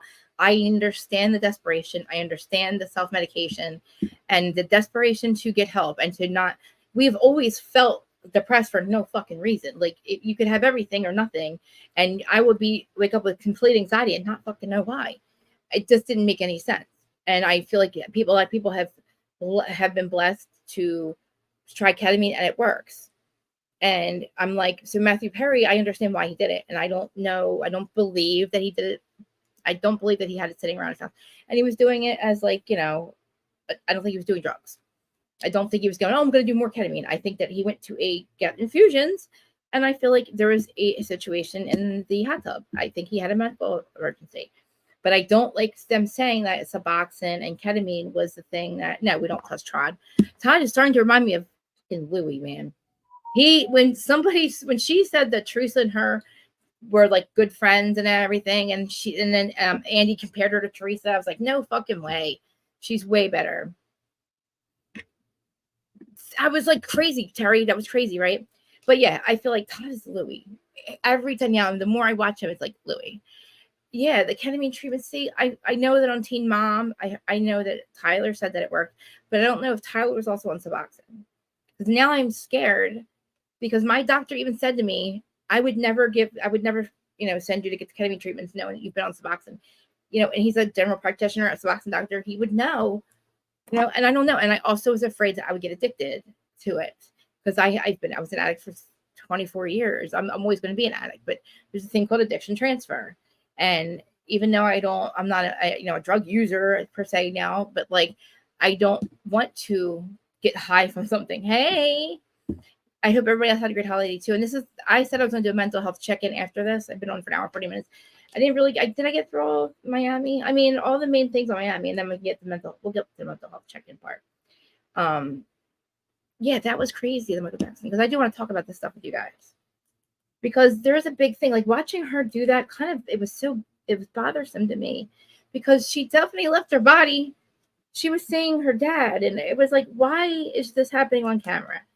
My phone just locked myself out. I couldn't get in. Did you see me trying to get in like an asshole? All right. So the main things with Miami, I feel like it's the best franchise right now. I'm very upset. I don't know why they don't show episodes on the weeks after and before, like Mother's Day, the holiday. They don't show the episodes of, like, why are they taking a break? They've already filmed. But anyway, Miami did it. So Miami gave us their episode. Thank God for this week. Listen, there's a lot. They say they're drug overdoses, they commit suicide, or they drown. And I'm like, okay, that's the three things that a lot of people probably would not question. So I believe in the Elam. I'm not going to say the whole word of it, but the Elam. I see that's the thing. I'm into plant medicines and all. Ketamine I was afraid of. I used to do balloons. That's what they are, balloons. I used to go to concerts and do balloons. I was addicted to them. Like I would be addicted to any drug that was a stimulant. And I can tell it looked like Adriana was stimulated.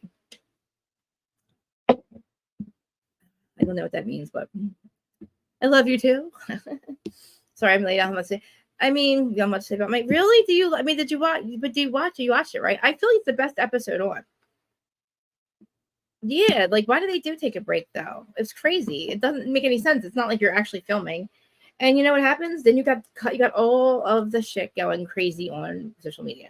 Kyle has to be seen. They have to go to Aspen. She's got to make a story. We have to make it look really bad. Look, Marisol has been a fucking cheater and a scumbag. It's a hour 40 minutes. I can say this shit. Who's Saudi on podcast? Love you guys. If you're still listening, you can end it here. There's chapters. There's timestamps. But now I'm going to start getting cursing and I'm going to start talking real and how I really feel. Like I always do. But I've showed you. Okay, let me say something else real quick. The stuff about Morgan's boyfriend working for Mauricio at the agency. I said this in November. I'm sorry, I said this in July because I got it out of Data Wilkie's Patreon, which I tell you guys every single time my sources, where I get it from. I tell you to go to her Patreon. I even show you receipts. July 3rd is when she told us about that, okay? I brought it to you guys because in the summertime, I was doing Bravo T. So Mr. You-know-who was not the first person to talk about it or bring it to light because he got it from the same person I got it from, except he just got it from her because it just came back up again. I told you all about Elsa Jean months ago. Okay. And nobody cares. I mean, it doesn't really matter. Like but he can't sit, I don't like him sitting up there and saying, oh, other content creators think they're the ones that told it first. I don't even know if anybody else even said it. I don't really give a fuck. I don't care who said it the fuck first. It doesn't fucking matter. Dana did, but you had to go to her Patreon and get it. But I told you, I have her permission to bring certain things and like talk about it. And yes, she needs, I wish people would go subscribe to it. Mimir, I thank you for all that, because she brings us the tea that we get everywhere else. And listen, when you want to know about the Housewives, you don't go to CNN, you don't go to Fox News, you go to social media and you come to us, like the people that seem to not matter, the podcasters or the YouTubers who they call us, we're like the bottom of the barrel. But we keep their narratives going and we keep this stuff running, right? We are the ones who talk about their lives. Kyle, I feel like Morgan's your daughter. I feel like Morgan is somebody's adopted daughter. Terry, you or Mimir, somebody said it, and I'm like, that makes so much sense to me. It was weird. I thought it was her sister. Morgan is just, it was a coincidence. I'm telling you, it was a happenstance. I believe it was a convenience. It was a convenience stance. I really do. I think conveniently they found each other, and I really believe it's like an adoption thing, or maybe Kyle gave her up for adoption a long time ago. I don't think that they're just fast friends, because they're nothing alike as far as life, like, you know what I'm saying? Fast friends is like your fucking friend Freddie Hellenkamp, or another Beverly Hills housewife. Kyle's always her opening taglines are always, in this town, in Beverly Hills, in this town, in Beverly Hills, in this town, I could run from it. Something like, now she's running from it. I don't know. You got anorexia. You became anorexic, Kyle. You literally you're traumatized by that. What I played for you guys, or I don't know if I played it, but I probably played it. That would traumatize me. I don't know what situation you have with your husband, Kyle. There's been weird shit now. Dana has proved that these rumors have been out in like page 6, and there's been a narrative about him for a long time that I didn't even know about. So this is not new news for Kyle. Okay, she's acting like it's new news. Maybe it's new news that he has a love child. Maybe Leslie has a love child. Like I don't even And Morgan goes, why would Morgan question another famous person following her? Isn't that what they do? It just happened that she thought of Kyle. It was what I'm saying. She had to have known that she was adopted, maybe by somebody. Maybe she knew that Kyle was her. I'm saying that I'm left to say allegedly, because this is just where did I get this from? I don't know. Somebody brought it up, and I'm like, I actually said this in Dana's Patreon, and they're like, oh my God, that makes sense. Oh my God. And I'm like, I can't find Dana. I cannot find her. I still haven't found her to ask her about this. I have to find her, because I'm telling you, the stuff about the boyfriend working for, if she was having a relationship with her, why would Marisol hire her boyfriend? And her boyfriend's worked there for ex-boyfriend. He's been there for a long time. Because she doesn't have to support it, because they're old enough to make their own decisions. And I think that he runs he's got a huge company. Why not? Just because he does what he does, he runs it. Well, now he's settled with that most dangerous man in the world. And that man, listen, just because you settled the money, that doesn't mean what you did went away. No, he's going to probably unalive you. I'm just saying. I would have to run Kyle too. It's crazy. So how did Morgan not connect? She had to have. That's what I'm saying. It had to have literally been. It's so fucking strange, don't you think? Go on his name's Joe Link. We can look him up right now and tell you when he started working there. Like, yes. Listen, he's probably a great father. He's just a horrible fucking husband, and he's a great provider. And if he's got the balls to steal from like Hilton's, and he's going to steal from the most dangerous man in America, apparently he runs a good business, but he's also making enemies, and that's not cool. Yes, that also too, the 23andMe ancestors connection. I know, Terry. I don't know if it's hard to tell using it. The thing is too, but like Kyle's storyline, she tried to hide it. She rides it like she did with Robin. Like she escaped all those. It does. I know. When they say it, sometimes I'm like, I mean, now because they say it so much, it's now, it's a brand, but I just can't believe that he's got the balls that he does, and the greed that he does to do what he did. And he doesn't give a shit too. I feel like Allie from Miami, I feel like that he does not care about Kyle's mental health to do and say the things that he does on camera about Kathy. And it's crazy. Like, she's already afraid. She's traumatized by fucking Kathy. And I believe what they've said on Reddit, that she probably grew up like the redheaded stepchild. She said it. I wasn't the blonde. I wasn't the skinny blonde. Where's that? Was that? Wait, I'm getting Kardashians mixed up. I don't know. It was either Kyle or Chloe. One of them said, I'm not the cute blonde. I don't know. My sisters were blonde and I wasn't. I think it was Kyle. But listen, there is a picture that I wish I could find right now of Kyle and Morgan, and they look like twins. Okay.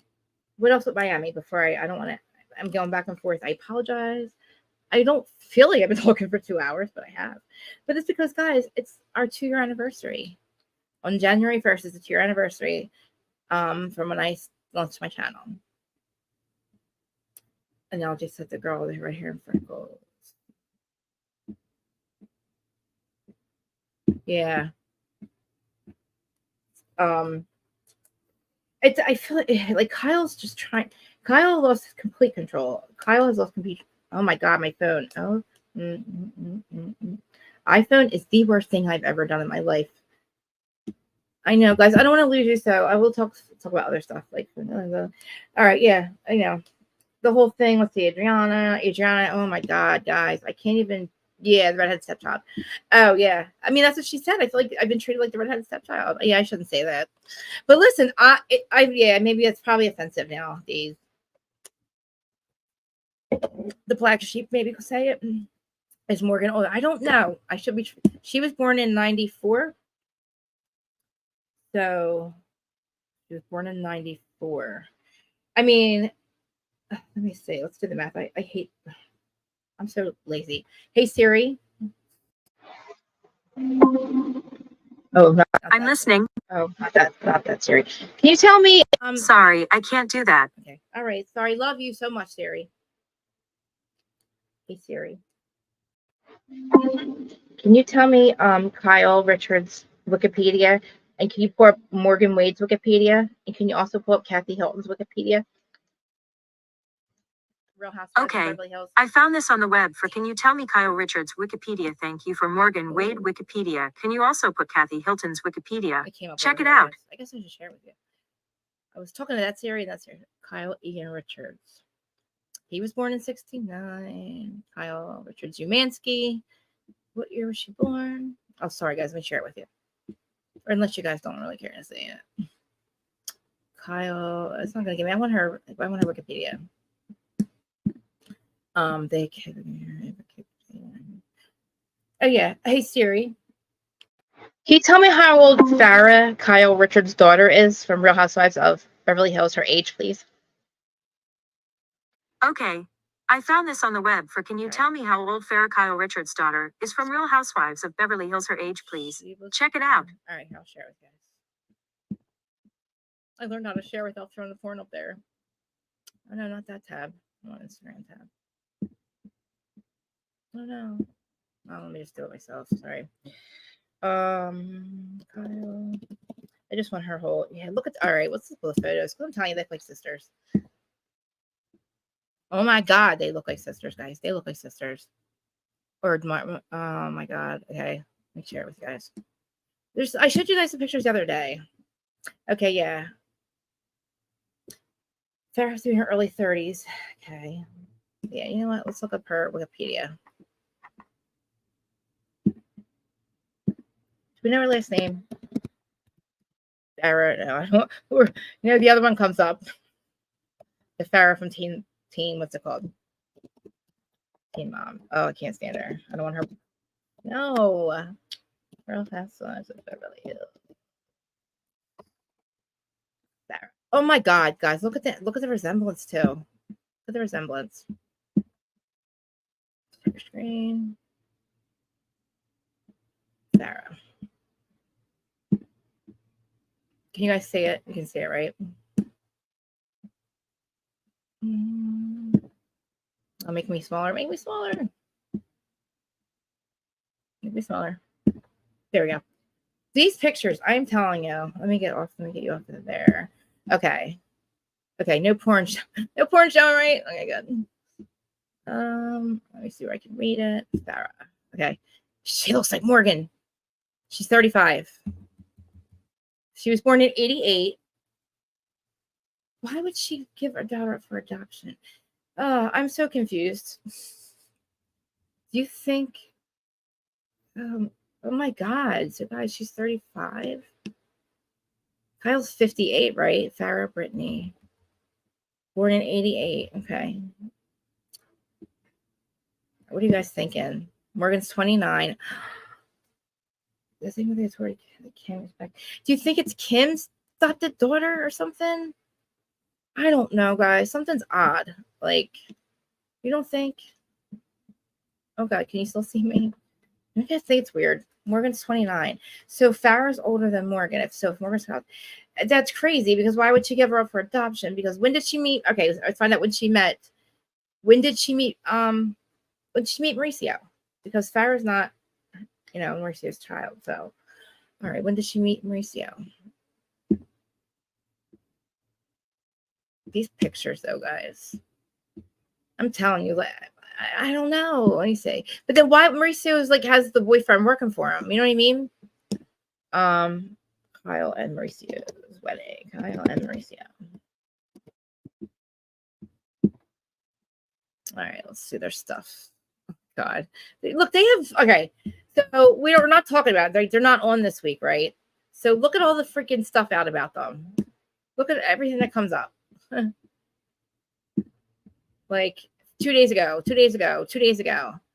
Top stories. Kyle, it's like, what's their thing? January 1996. They got married in 1996. What year was Morgan born? 94? Okay, then. That would make sense. Look how much she looks like Morgan. Are you guys there? I'm sorry. They got married in 96. It says. Right? Maybe I should. People want you to show notifications. No. Yeah, you're. All right. Sharing Instagram. Daughter Alexia. Second eldest daughter. Okay. Sophia. Blah, blah, blah.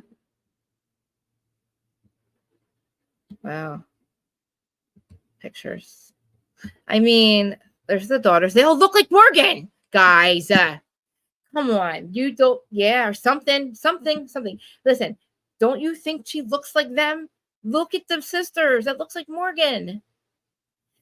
Maybe. Well, like Morgan was born in 94. She didn't marry Mo till 96. And he, he's okay. He's very cool with Morgan. And, obviously he lets her ex-boyfriend work for him. And Kim got Kathy got the tattoo. That's what I feel like, too. I do. And I feel like they seem like they're one big happy family. Oh, what's that now? Sorry, guys. We're getting on. Oh, that's an advertisement. That's all the girls. That looks like Morgan and Kyle, the two daughters. So we got Alexia, Sophia, Farrah. Is one of them Kyle? I can't tell. They all look so much alike. You know what I mean? So, yeah, she's 53. Wow. The pair getting to know each other. Oh, my God. That's Mo's cheaty. That's the cheater, pumpkin eater picture. If we're going a rabbit hole, okay. Do you want to, though? All right. I can go back to talk about Miami. It's all you guys. I'm going to put the link up because I want you guys to call if you want. I want you to call if you want to. You don't have to. You don't have to put your picture on. They can completely put you as you can be a complete avatar. You know what I'm saying? It is up. Isn't it up? It's up. Everything I'm saying is either alleged or my opinion. I do not. If I have facts, I would. If I have any proof, I would get it from Dana Wilkie, and she always has receipts. And if she says alleged, she usually goes. And if she says alleged, she usually means that it's real because she doesn't even say alleged things unless she goes down and she figures out did I put the thing? Hold on. My ADHD is so bad. I don't take medication, so that's why I'm off the hook. People that are watching for the first time, I love you. Please go to Instagram. I mean, if you're on Instagram, I can see you. Please go, and if you want to comment, I can't see them, but if you go over to YouTube, you can. And I welcome opposing opinions. You can have an argument with me. I will gladly speak to you live. I am not, I just ask you to validate who you are, and then I will bring you up. But if you have never been before, but everybody that's watching future. So wait, what do I have here? What am I doing here? Let's talk about Moses. This is him. See, I just think it's very odd that he goes out and does these things in Aspen. And I don't think he needs the money. You know what I'm saying? He doesn't need the money to be weird, whatever he's doing. Like, it's, oh my God. Who is that? It's so there's a girl. Okay, guys. Marisol and Farah. Guys, it's so strange. You guys, this is okay. Everything I know. Look, I'm not a real journalist. I just play one on TV. Everything I say is alleged. Look, alleged. Any allegations are alleged. Any opinions I make or my guests are just that, opinions. Okay, join the open panel and live chat and disagree respectfully, please. If you do, or you can agree. And then it says, please like and share and hit the notification bell. I see all you guys watching on YouTube. I love you watching on. You guys are on Twitter Live or on 4 different platforms. I feel like a user because not that many people are watching me, but I'm not everybody's cup of tea. I'm an actual wacko. So, but I like I said, this is for pure entertainment. Listen, Dana stuff's awesome, and I'm telling you, I plug her down. You have to just go to the description and Dana's Patreon. Like I'll try to even do it right now for you. Listen, she goes and she gets the tea that everybody's talking about. She breaks it down. She gives you everything, the whole pot. That's how I can explain it. It's the whole pot of tea. Like we love spilled tea, but sometimes we're like, we have follow-up questions. We have follow-up. Look, like you're giving me something, but I follow-up questions. And Dana's the one who actually gets the answers. So she's the one who brought all the stuff about Monica back in the summertime. I told you about Monica being behind the reality tea Von Tees. She's reality Von Tees account going against Shaw. Dana told us that at like the beginning of the summer. And I've told you all that good stuff that was relevant to what we talk about. So do I. It's relevant for what we talk. And it's actually like 10, actually. It's like 10. I'm telling you. Mimir, tell them. I'm not just saying this because like I love her. Like I don't watch, I watch Zach, okay? And I don't, you can fucking, I guess that's why Adam hates me, but you know that I respect these people. I would not, and in Dana's Patreon, when I tell you the stuff that I get out of there, I tease with it, I've seen the receipts. I just don't like to bring everything because it's, her paywall is behind the paywall.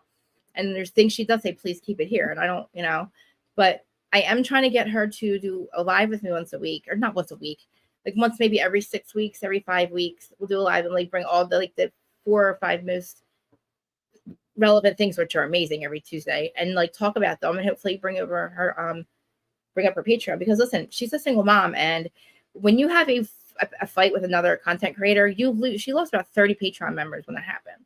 And I don't want to talk about what was going on between her and Zach. It's like he said, I don't want to get into that because I love them both equally.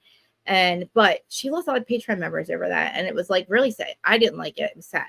But she's definitely, hey, Steven, thanks for coming back. She really is. Like and look, I say to her all the time, you inspire me, because I was like, she's the one who named my channel at the very beginning, called The Unpopular Opinion. That was me for about 3 weeks. But I was so attached to my reality name that I had to go back to it. But yes, yeah, actually, no, I think it's $9.99, maybe $9.99. Yeah. Listen, it really is, because even if there's a topic you want her to go, she deep dives and she knows everyone. Remember, she was on Housewives of Beverly Hills for 3 seasons. And when I heard her deep dive on the Taylor's Russell Armstrong suicide on the living, on the living, I was hooked. And this was recently. I was hooked a long time ago because she helped me out. She really helped me out with my situation. I mean, I didn't even put 2 and 2 together. She did. And she said, run. I'm not going to bring in what happened, the situation. If you guys have watched me for all, you know what I mean. I'm now my podcast is a Who's Starting One. It's just me. I will never have another co-host ever again. Never in my life. I will do this by myself. And that is the way it has to be, because you lose friends that way and you can't trust people. And I will never, ever put the integrity or whatever if I could have integrity of my podcast on. I would never just be a snitch or a rat. But anyway, listen, I love you all. And we can start talking about, listen, I will talk about anything you guys want now. Russell episode, it made me cry too. I was sobbing, and so right before she did that, I found out that his partner also unalived himself. I was like, wait, to what, huh? I don't believe in coincidences, okay? To me, that is a very odd coincidence. And whether they were pushed to that point because they were forced to be on a national platform and they couldn't handle it. Callers. I know. That's what I'm saying. That's why I have my link. I post my link. I want people to call. I can talk to myself. The other day, I couldn't believe I watched Zach literally talk for 45 minutes straight. And I'm like, oh my God, that's me. That's what I do. I'm like, holy shit. And I'm like, dude, take a breath. I was, and I don't know, Mighty Grace in the chat room. She starts yelling at me because I start to I'm like a little kid in his chat. I'm like bored. I'm like, what do you? Because he's talking about the same thing, and I'm like, oh my God, this again. And then I start to act out. I get very, see how I'm really antsy here. I really can't have a co-host because I'm hard to deal with because I talk a lot and I try not to interrupt. I try to stay on script, but my notes help me out. But there's a lot going on up there, guys. There's a lot going on up there. But I love the farm. I'm going back to realize man because I have a lot of notes. I'm obsessed with the farm. I'm obsessed with Alexia. I'm sorry, no, Julia. I'm obsessed with the farm. I'm obsessed with all the goats. I like when people talk for a long time. Listen, because I feel like our generation under us is like they like short form, and I'm not a short form person. I call it short form, like it's like shorts. I don't like that because I'm getting into a thing. I don't want it to end. I want the fucking documentary to go on and on and on. I don't want it to ever end, and I can't get enough of them. So it's not like I'm giving you guys anything special, but I'm just saying, I remember when I was just watching Adam. The reason he built his channel, I believe, is because he had opened a panel up, and we had a panel every morning, every evening, 3 times a week, and he let us up there. It was usually me and Jordan. We had Sunshine. I mean, listen, it was 6 or 7 of us. Joe Mendoza, we were Trish, Norma, we were hot messy topics. We were hot messies. So I'm just saying, for a year and a half, we did hot messy topics. Then we did the morning show. Then we did the tour. And it wasn't me. I'm saying him and Zach and Jason. And I was able to get the confidence to do this. So I'll never take that away that he gave me this platform, not gave it to me. He allowed me to be on his. And, whether he thinks whatever he thinks about me, I don't know. I thought we were friends. But I can't take away the fact that he did this. And Dear Dana was up there too. Yeah, he made me. I got confidence by just him letting me up there. And then, we had the tour in New York. I realized there's people there that actually wanted to see me. And I was shocked. Steven, are you watch all the shows or all the stuff? You guys know, yeah, do you guys know, what was my time? Oh my God, what am I talking about? Southern Hospitality. Oh, guys, it's 222. It's 222. Sorry. I noticed those all day. Well, it's 222. Yeah, I get irritated. It's crazy. I feel like that's my I feel like we're old or something. I feel like we're the last generation. I'm 46. So 40s. I feel like, we like long form stuff. We like to talk about things. I could sit on here. You don't understand. Me and Jordan would talk on here. We'd be on here with you guys, right? I mean, and then we would go off live and then be on the phone for 8 more hours. We would talk Bravo because I wasn't used to having people to talk about Bravo with. So we had to go through all the shows. I wanted to talk about everything. I want to know your opinions on every Bravo person because I watched them all. Yes. And I watched Crazy. Yeah. Yeah. And listen, I want to, like I said earlier, I'm not going to do a separate live, but I did mental health check-in. So when I tell you, it's when I have opinions about the people and they're the whatever reality TV does and curates. Yes, that's what I'm trying to get there. Do you realize I didn't know how close I was to DC? I am trying, I'm also trying to get you guys to come to the Jersey Shore. You watch Dana? You mean our Dana Wilkie, right? Not the fake Dana. Isn't she awesome? Listen, I know you can go to Dana on Tuesday and get it all. You get it all in one shot. She does for 2 hours. She gives you the entire bullshit of week that happened and everything behind it. She's like, guys, listen to this shit. She's amazing. The other day, she's like, oh, did you hear this? I'll tell you this, Joe, it's about Hugh Jackman. There is a rumor about Hugh Jackman being bisexual, whatever he is, I don't care. But he was not, but apparently he's gay, right? No, and he was apparently with, this is just an alleged thing, The Rock, okay? And that sounds so ridiculous. Dane, I love Dane. I'm on there as the Whose Side You Want podcast now, I think is my name on there. But she's like, guys, guess what? The thing about Hugh Jackman, he divorced his wife, and guess what? He came out as bisexual, and he's dating a guy from the show oh god, what is it? Help me. There used to be 4 or 5 of them.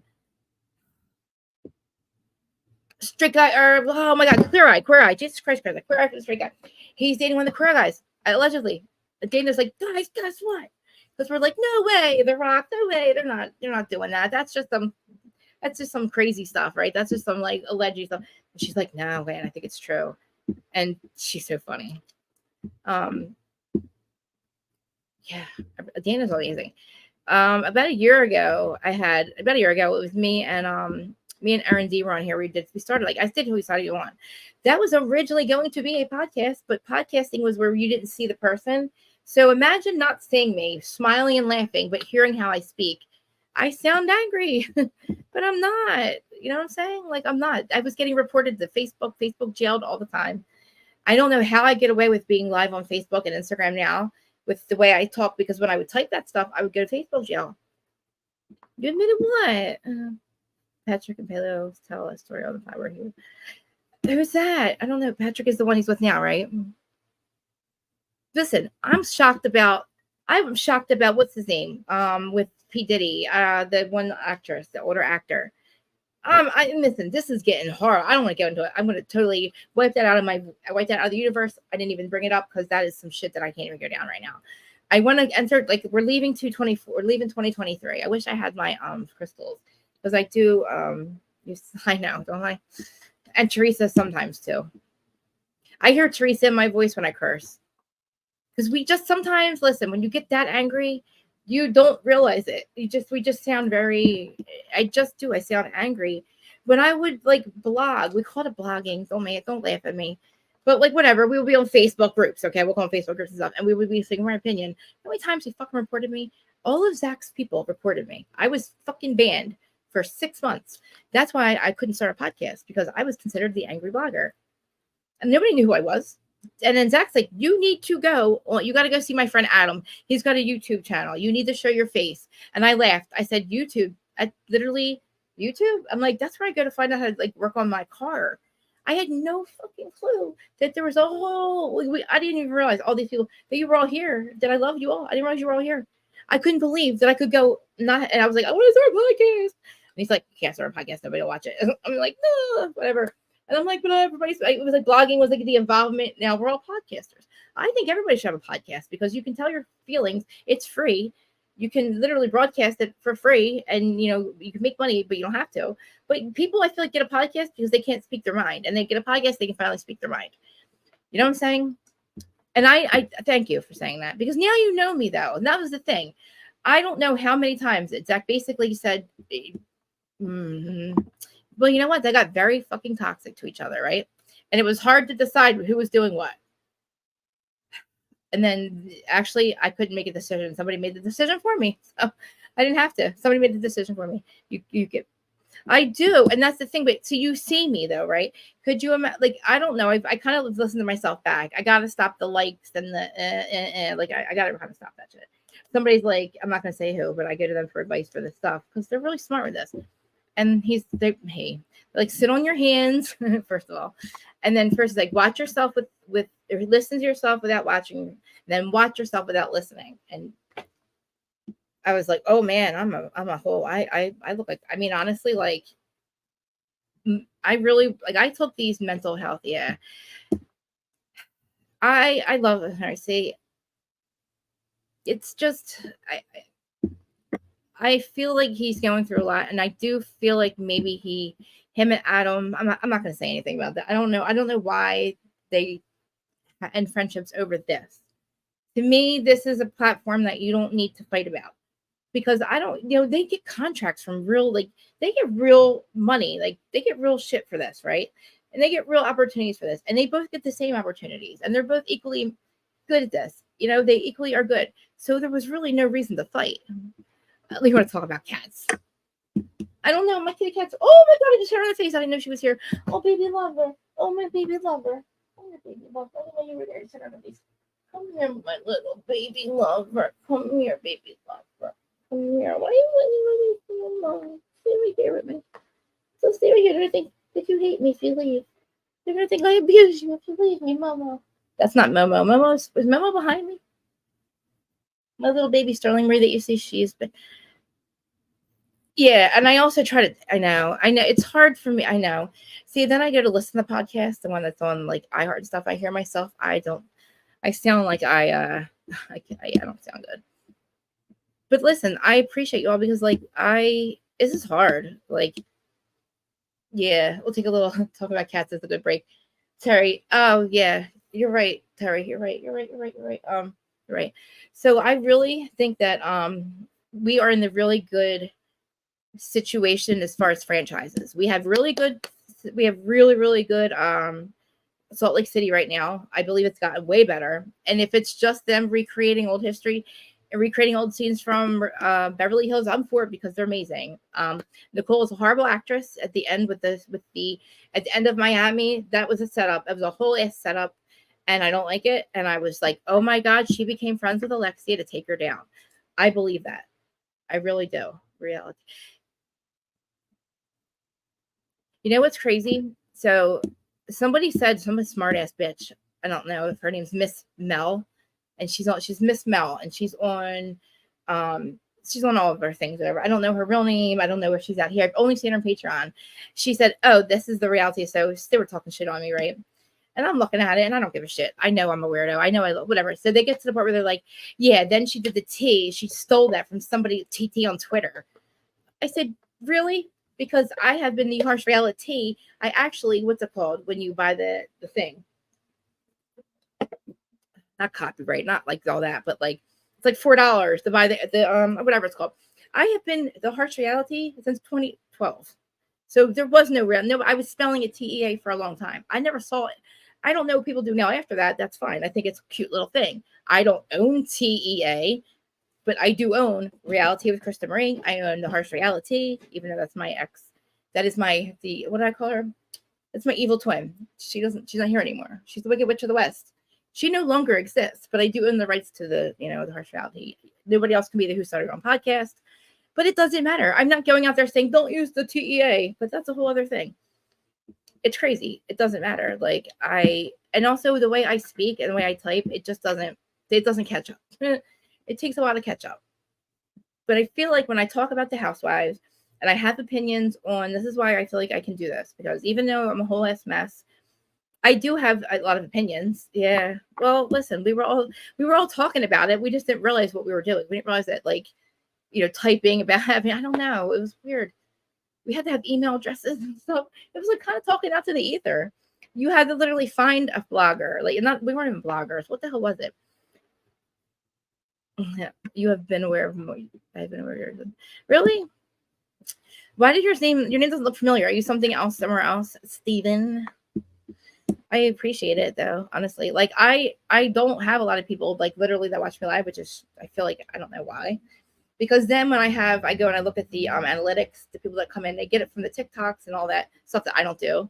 Oh yeah. I gotta go back over to X. Because I'm live on X right now. We'll call it Twitter X, okay?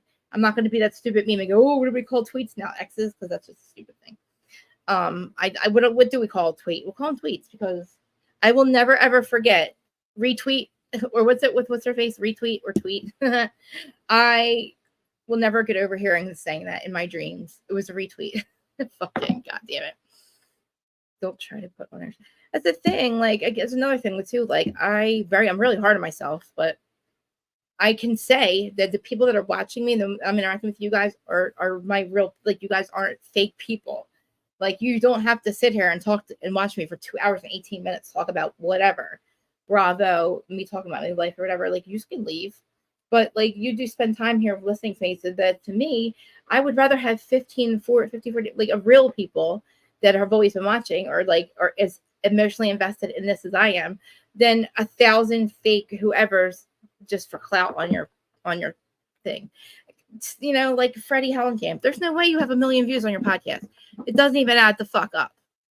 2 and 2 does not equal 4 there. Okay. It doesn't make no fucking sense. So we all have all our podcasts, like Zach, our numbers are not great. Podcasts aren't doing that well because now you guys can come over and do it live. Maybe there's people that still listen to it, but like our numbers are about the same. Okay. Like it's hard. The actual podcast part where like on the podcast platform, it is hard to get numbers, guys. And that's why I asked you guys, please, like you don't have to re-listen to it. But I feel like Bravo and all them, they give more respect to podcasters. I feel like YouTubers are like the low man on the totem pole, which we have a harder job.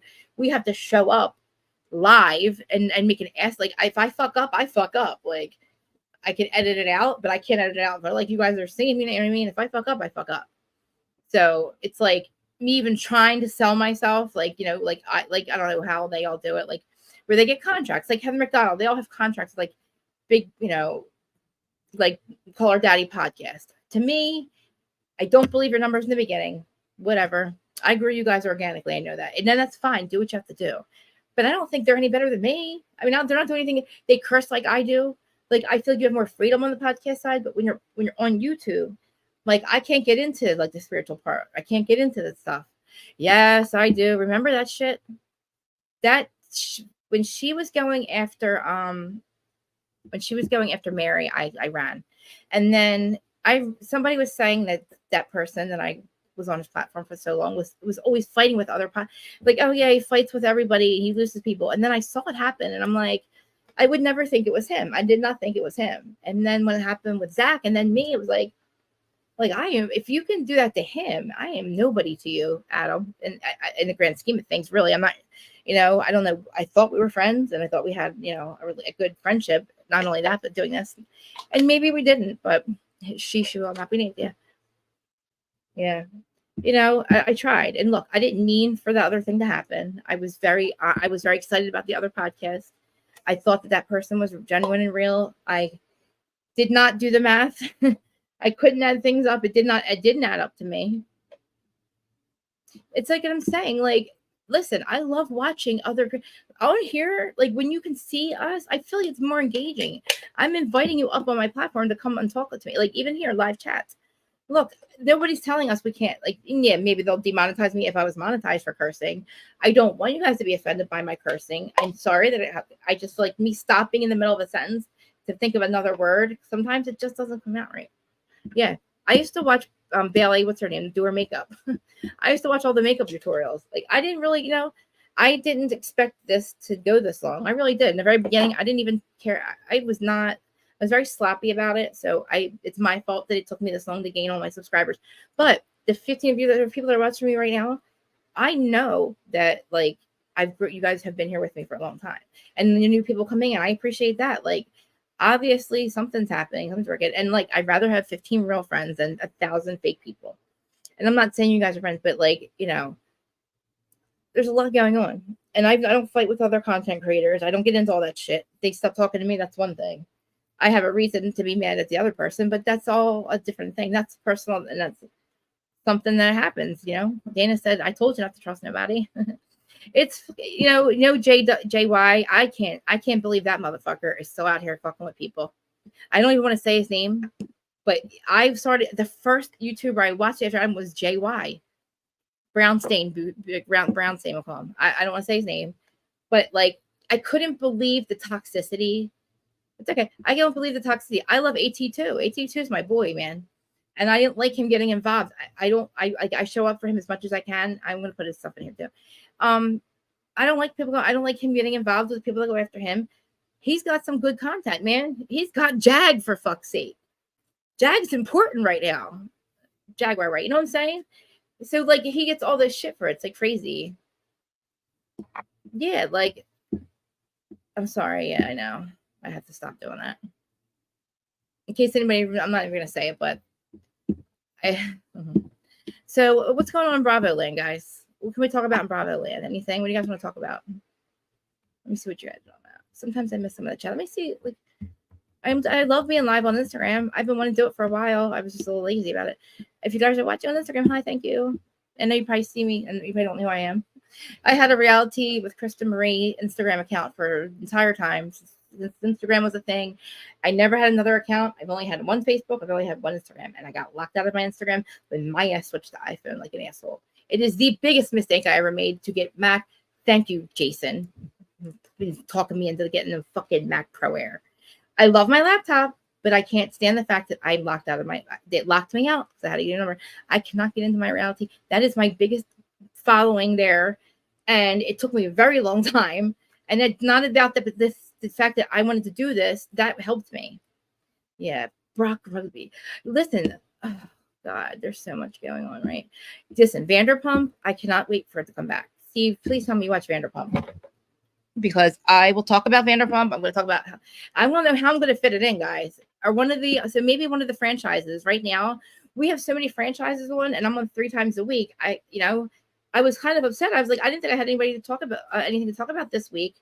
I love her. Oh, thank you for coming. That's what I'm saying. I love the fact that she can stream from my channel and we can stream from each other's channel. I have to get with her, see if we can go over on hers because she loves a good Bravo like breakdown too. I love a good Bravo breakdown. Let's see what's going on in Bravo land right now. And are you serious? This is a first. This has got to be because it's a 2-year reunion. I mean, a 2-year anniversary, and Dub's coming up.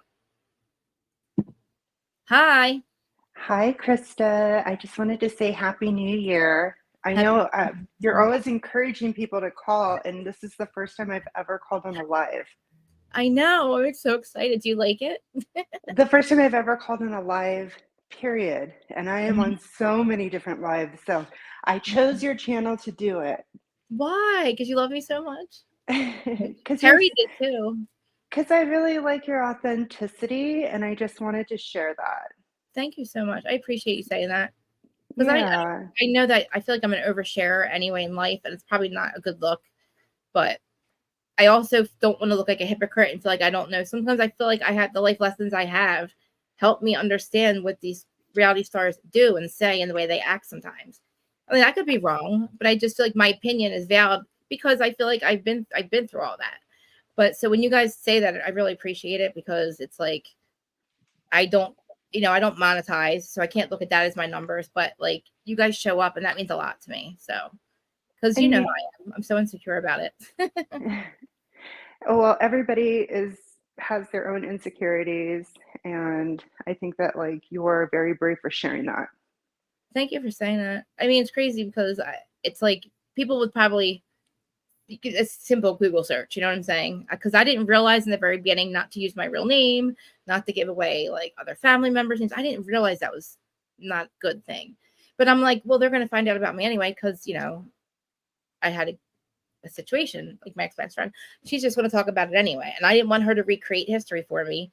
And I've always been an open book. And I also, like I said, like, I don't want to, I'm proud of how far I've come. Like, I'm so proud of myself. Like, even if this has been 2 years and like it took me a while, but like just where I'm at in life compared to where I was in 2012. I was homeless. I was out of prison. I died. Like I had no other run in me. Like I was going to die. There's not, I was going to die no matter what. Like there's no way I could have done that again. I couldn't had to have another run in me. I was a mess. But when I met my husband, I was only 6 months clean. And the only place I was going was AA meetings. I wasn't leaving the house. And like meeting him, it's like, okay, great. Like the best I thought I was going to do in life was maybe have a boyfriend. I never thought anybody would marry me because no, seriously. I did a lot. I owe IRS a lot of money, and it doesn't like on paper, it doesn't look good. But when people meet me, they understand like why I'm the way I am and where I came from and like why I didn't know any better. I didn't know any different. And now I do. It took me a long time. But like I look at my life now and it's like the husband, but like he was great, but I had to keep that guy. Like I worked on myself even now for the last 10 years. I can't believe it's been that long. Like I met him 10 years ago, but it's like I'm continuously working on myself and having like a platform like this, not even to talk about my problems, but the stuff reality TV was like my passion. There was a point in my life when I was in AA and somebody asked me my hobbies and it was so sad to me because I had nothing. I couldn't say nothing. I was, oh my God, Krista, my life revolved around buying and selling, buying, selling, doing what, you know what I mean? Or going this, I always had a court case or I was going this where it was always like no peace of mind for like 36 years of my life. I didn't even know what peace of mind meant. I didn't know, and I Yeah. didn't realize like my family, they all worked through chaos. Like we've all came out on the other side. It's crazy. I even look at my uncles, we've all literally come out from the other side, literally from in the gutters, in prison. Like, and now I'm like, wow, my aunt and uncle got back together after 26 years being apart. It's crazy. We've all made it through like addiction. And I feel like that was my family's thing. Like, I think that's what in this incarnations we had to get through this addiction. We lost my grandparents very young. They lost their parents, so they were alcoholics. I was an addict. Like, I tried to get my dad sober until he was 55, and then he finally did it. We got sober together, and like my uncles had their own journey. My sister, we've all literally come out on the other side. And I look at our life now, it's like a fucking miracle. Honestly, it is. Well, I'm thinking about and just kind of looping this back into some of our passions that we share with reality TV and the different celebrities that we follow online. Shannon Doherty. Do I say her last name correctly? I'm not sure. No, from 90210 started her podcast. Shannon, yeah, Shannon Doherty. I can't say Doherty. Yes, Doherty, yeah. So Shannon's recent podcast, I'm thinking of Trevor Noah's recent podcast. Jay Shetty has his. It's in the world of like that self-help, but it's also like storytelling and personal storytelling. So not necessarily telling stories about other people, but telling their own personal journeys in a way that is framed, and then so that others can not only understand maybe things that they've been through, but then also perhaps maybe there's threads in there that people can pick and choose from that might inspire them to do something or make a change in their lives. And I hear a lot of this type of storytelling coming out as you're going through like the different Housewives or Bravo type of information. And I always thought that perhaps maybe for you, having like a little mini series on your channel, maybe not a separate podcast, but even just like so like what you're doing now, maybe you edit it and then cut off like the second half to be frame it in a mini series where you go through your story, because it is I think it has a lot of value to others when they hear things like this, and people know that they're not alone in their experiences in life and things that they may have experienced that were outside of their control growing up, and how it manifests in your adulthood. It's so refreshing too to see like now people are actually talking about this stuff. Like I fought with myself so much about having a separate thing, because it bothers me that I turned my Bravo stuff into this. But then I'm like, I literally struggle with that so much, because I'm like, and I also don't want to be like, oh, poor me. This is like what I went through, because I didn't realize it. Like, it's so weird. You don't realize it's so hard to explain, because I look back and I'm like, can't believe I'm here. And then I'm like, how did I do that? But then I'm like, I watched like with Shannon, I did watch a couple episodes, and then like even with Tom Sandoval, this stuff, like the mental anguish that we've gone through, like when nobody knew, like, like we weren't, that's crazy. Like, I just never thought, like when I watched Matthew Perry, I was an addict watching him. I was on pills when he was on pills I'm watching Friends because it was the only thing that made me laugh. And then I would think to myself, oh my God, I could never do that. I'm a drug addict. I'm a loser. Like, look how cool like, you know what I mean? Look what they did. Like, like, look at them. Like, they're like, I could never be that. And then I find out like, he struggled at all. You know what I mean? Like, he was literally reading his book is like reading what's in my head. And I'm like, holy shit. Like, you didn't know. And it's like, wow. Like, it's hard. It's like, I don't even know what it's like to not have my brain always in just such a go. Like, I don't know if it's normal to not, like, I don't know what it's like that. Like, I meditate, right? It took me a year. It took me almost a year to be able to meditate, to stay still.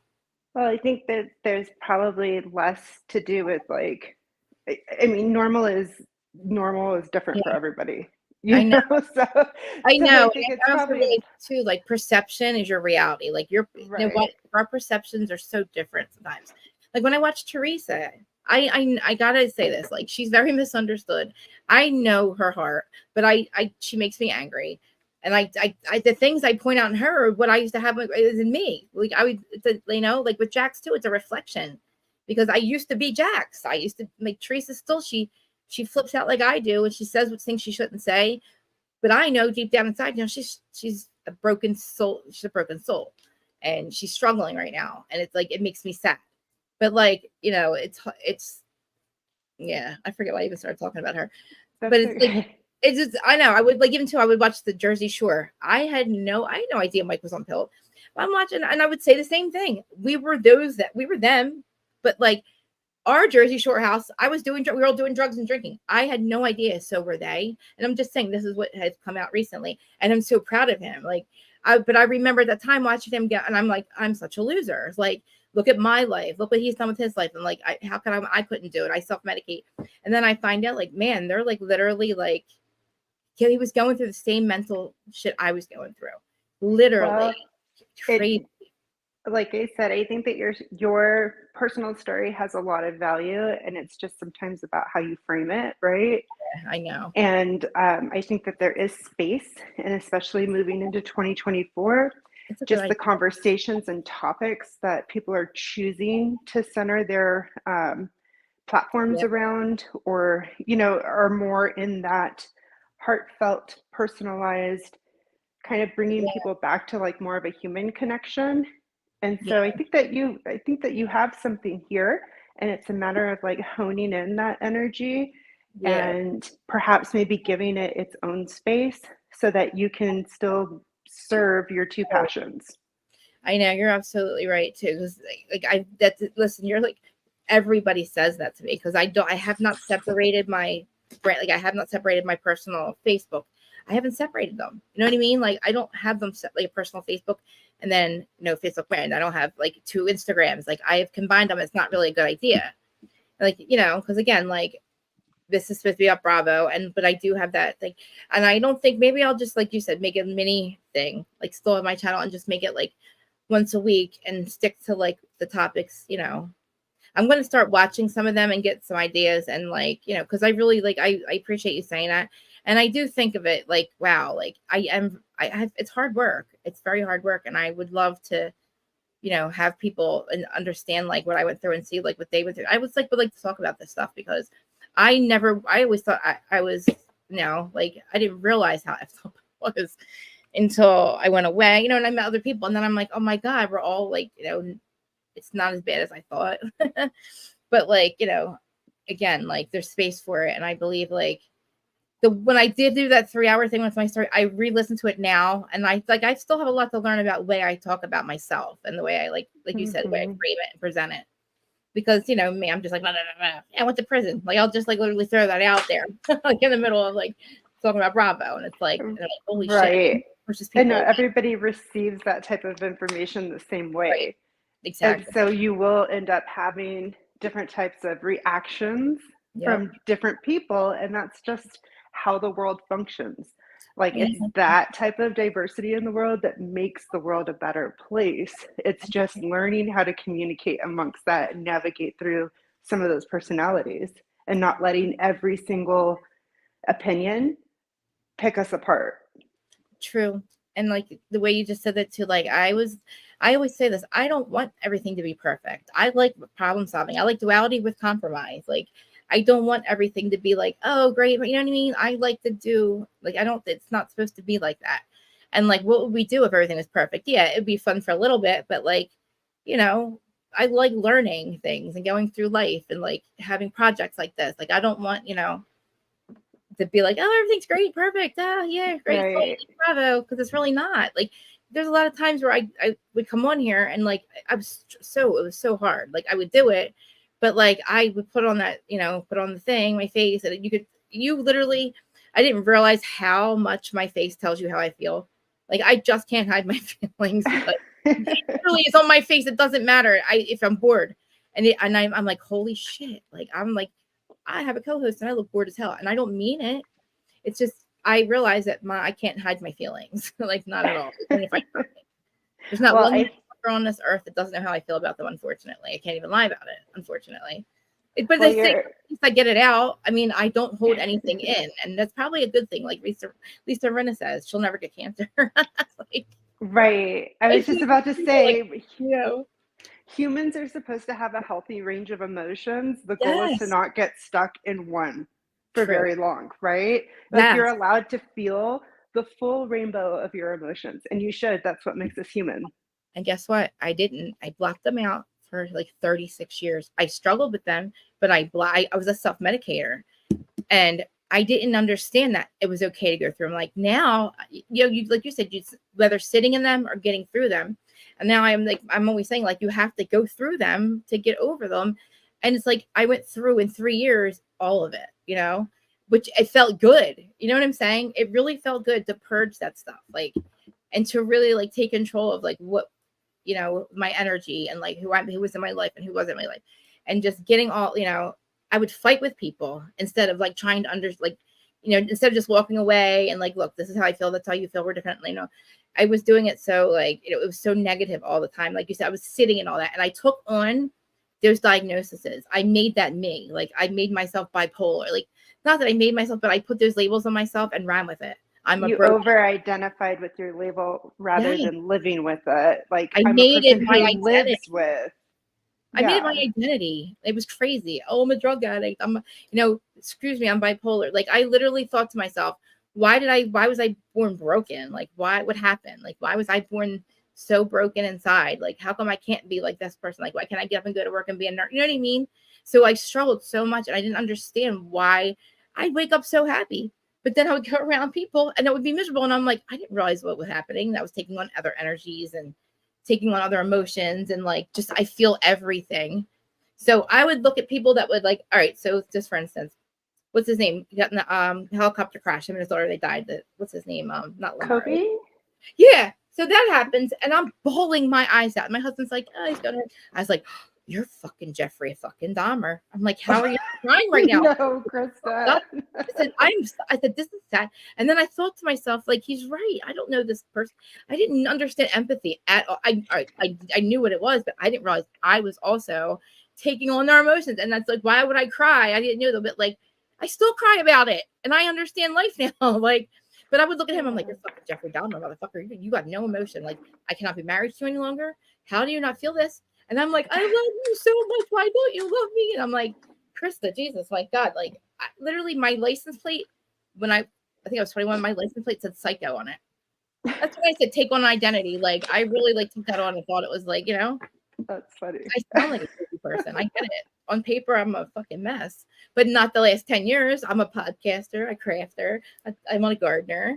You know what I mean? I'm like, and I'm also like a good friend. Like, I'm all the things I like never thought I would be. I'm a good wife. Absolutely. Absolutely. So I 100% agree with what you're saying, is that I feel like a lot of times these labels get thrown out, especially online. People like to say, and it has gotten, because I've been on Twitter for so long, and I've always been a live tweeter. I've always done the live tweet. I should go back there and see. I'm on there, but I'm just not on there tweeting, Right. Xing, whatever we're calling it. But I'm seeing now that like people are really being like real. It gets dark though, but I also think that that's a temperature gauge of what's really happening in society. And I feel like Reddit is Twitter's evil twin. Yeah. Think about it. But it's honestly, it's the truth. It's honestly, because that's where the truth is really coming from. Because those people are so afraid. Like I've had a couple people like anon me, and I know that and they're like so afraid to send the information to like Dana. They're so afraid that they're going to get called out. Like they don't want their name. They won't even like make a fake account. And they're like, please, can you send this to Dana? And I'm like, why don't you just somebody, I don't know, go to Reddit. I just like somebody go to Reddit, do this. And I don't, because I also don't want to be the one to like, but I'm just saying like not that I appreciate Mauricio's receipts, but it's nice to see that like he is gross and like Kyle is grossed out for a reason. Think about it. She's so grossed out by him. That pod that I would be that so our girl did. That was like, as soon as that came out of her mouth, instantly I was like sending messages to my friends like, have you listened to this? Because I listened to it the first week it came out. I couldn't believe that nobody else found it. Yeah. I was like, this has to be Beverly Hills. Like, there's no way this isn't. The story just lines up too perfectly. she was not happy. You could tell she's not lying. She had real emotion behind it. She was really traumatized. Oh, I 100% believe what she's saying happened, but I appreciate that she's keeping the name like out of the public. But reading between the lines, that's the conclusion I'm coming to. I mean, seriously, because something was happening with him. Hey, babe, you want to get on camera real quick or no? My amazing husband. I love you. Love you. Aw. What are you doing? Putting the garage together? You putting my shed together? All right, love you. I'll be out soon. I'm on my phone now. Okay, I love you. And you're a handy woman. Oh my god, yeah. It's weird that he's actually like, I would usually be like building it myself, but like I got a little ridiculous. I thought I could build a whole deck. I got to that point. I'm like, what am I doing? I gotta stop this. My plants though, like I love my plants. I'm so proud of them. I'm gonna recruit your energy over here to help me with my flooring. Honey, your flooring. Oh my god. I can't tell you how excited I am to get that. Like I don't know. I never thought in a million years first of all I would be married to a guy like him. Like, but I mean, it was hard work to keep it, but he like never, he's so unconditional. He loves me so unconditionally. And it's sometimes I make it so hard on him. I was like, do not marry me. Do not marry me. You're crazy. Don't marry me. You know what I mean? Like, I was like, you don't want this. Like, I feel like with like, I kind of just stuck around. We're still on our first date. I never left. Like our first date was in this house and I've been there ever since. Oh. Now he really I'm telling you, Krista, start mapping, put together a program for I think I should. Something about your personal story. I think that again, I'm going to repeat myself, but I think there's a lot of value there. I think that a lot of people can relate just from Don't the you different. think that's the same old story though? Like everybody has the same kind of story. Like, you know what I mean? It's kind of like I'm saying it basically we all kind of go through that scene. And I feel like I'm just like, well, I don't want to be just another person that like, I don't know. I guess, what am I saying? It doesn't matter because everybody does Bravo and I do it. Like, I guess that doesn't make any sense. You're right. I love you. Thank you. I'm like, wait a minute. It doesn't like, if I'm sitting there saying don't self-sabotage before you start. No, it's not because sometimes stories, even though they're similar, sometimes they need to be told in different ways because you never know how one person tells or how one other person shows a specific thing. Yes. You never know how somebody is going to pick up on that and it might relate to them differently. Yes. Just like you said, like some people didn't like your voice in the beginning. Some people didn't like your tone, but maybe some people did. And then, you know what? And I could tell. And it was like, that's why I give Adam so much credit because I know, I got a little, it probably was a little too much for him when he was trying to be Mr. Bravo and all I'm saying. But like, I appreciate you heard, if you watched us, you heard about how messy topics. We were not quiet. We said, you know what I mean? Like I was me on there and I would say to him, I would never, I respect you. I would never make you so you lose your channel. He put up with a lot with us on there, but like, I got the confidence to do this. I like that analogy, Terry, where you said it's like I think everybody's personal story isn't like a quote or is like a quote. I think everyone's personal story isn't like a quote. Maybe she is. Honestly, it probably is a quote. I think she meant, but like, really, yeah, it's. I know it's a lot of it's just like the work that I did was just in my head. It was like personally.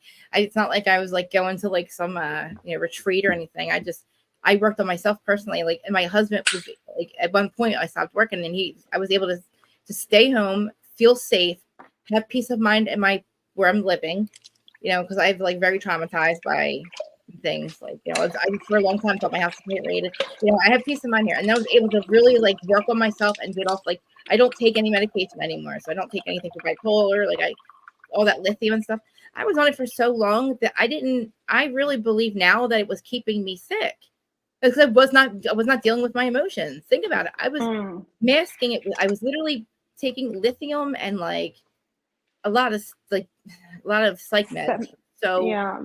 Sometimes medications are needed for certain types of people because that's what they need to calm down so that they can do the work on themselves. Yep. And a lot of times what happens, well, I'll just speak from like my own personal knowledge. or observations. It just doesn't mean this is for everybody, so please don't get offended. Yes, everything is based on our personal perceptions that are make our reality, and that's right. Yeah. But I think sometimes what happens is that providers, they treat with medication, but they don't follow up or make referrals for like the actual things that help us work through, like therapy or alternative, if like yoga, somebody mentioned yoga earlier, releasing those kind of Right. traumas from your body physically. Yes. Yeah. Meditation, I believe too. And I'm so glad that they are actually talking about that and not making it like, right now it's not, they're not making it, they're making it more of like a personal. I think meditation honestly is a good way. It's a medication. It really is. I really struggled on taking, like I was on so many medications, and I also on Suboxone, and I never, that sounds like I'm still a drug addict, but I've not touched an opiate since 2012. But the Suboxone is so strong, I cannot get off of it. And at 46 years old, some people need one or the other. Some people need both. Some people need it for a period of time. Some people need it for a lifetime. That's what makes us all unique. It was crazy when I found that Matthew Perry was still on it. Like I remember we literally when it first started, like when it was first here, we were one of the first people on it, and I couldn't believe reading this book that he was still on it, and I was like, I felt so, God, it was so hard on me, like that I was still on that. I'm still on it. Like it's really hard on me.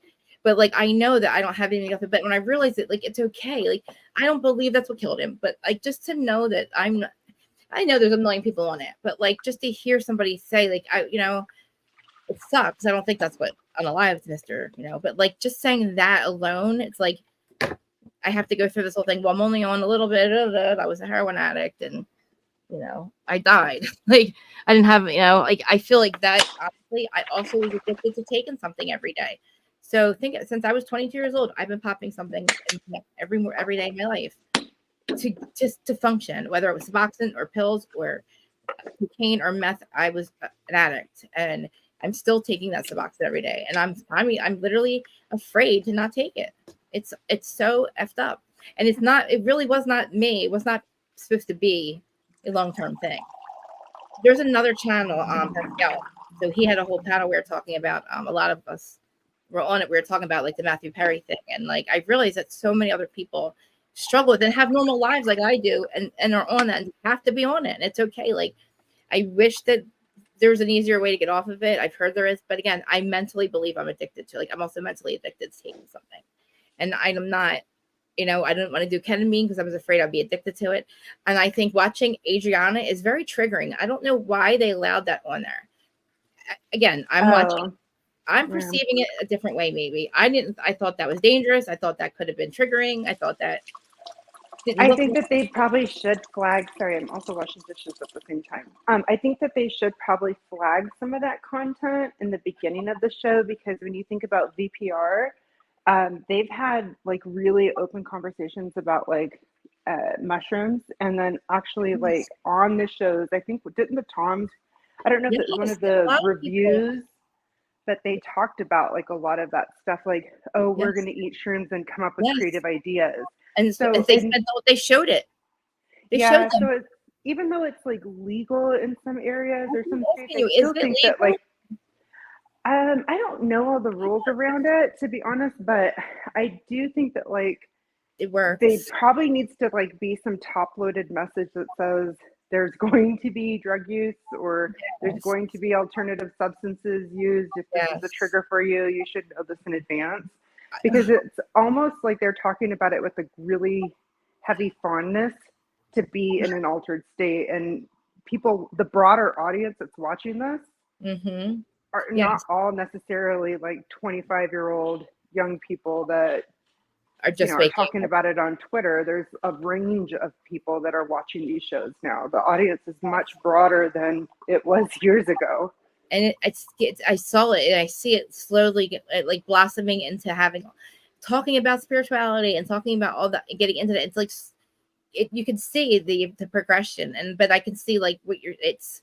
Sometimes I think to myself, I don't know what other people think when they see me, but like I could imagine like 10 years ago what I thought, but I would think seeing somebody talk about stuff like NDE and all that, I like, just think about like where you were at in your mindset. It wasn't just culturally what was happening, with some being more socially acceptable. Like 10 years ago, if I'm hearing you correctly, and you can correct me, it sounds like what you're talking about is that you were more struggling in recovery or just coming out of it. And so that doesn't change for people, whether society accepts something as a social drug or not. Like if somebody is just coming out of their actual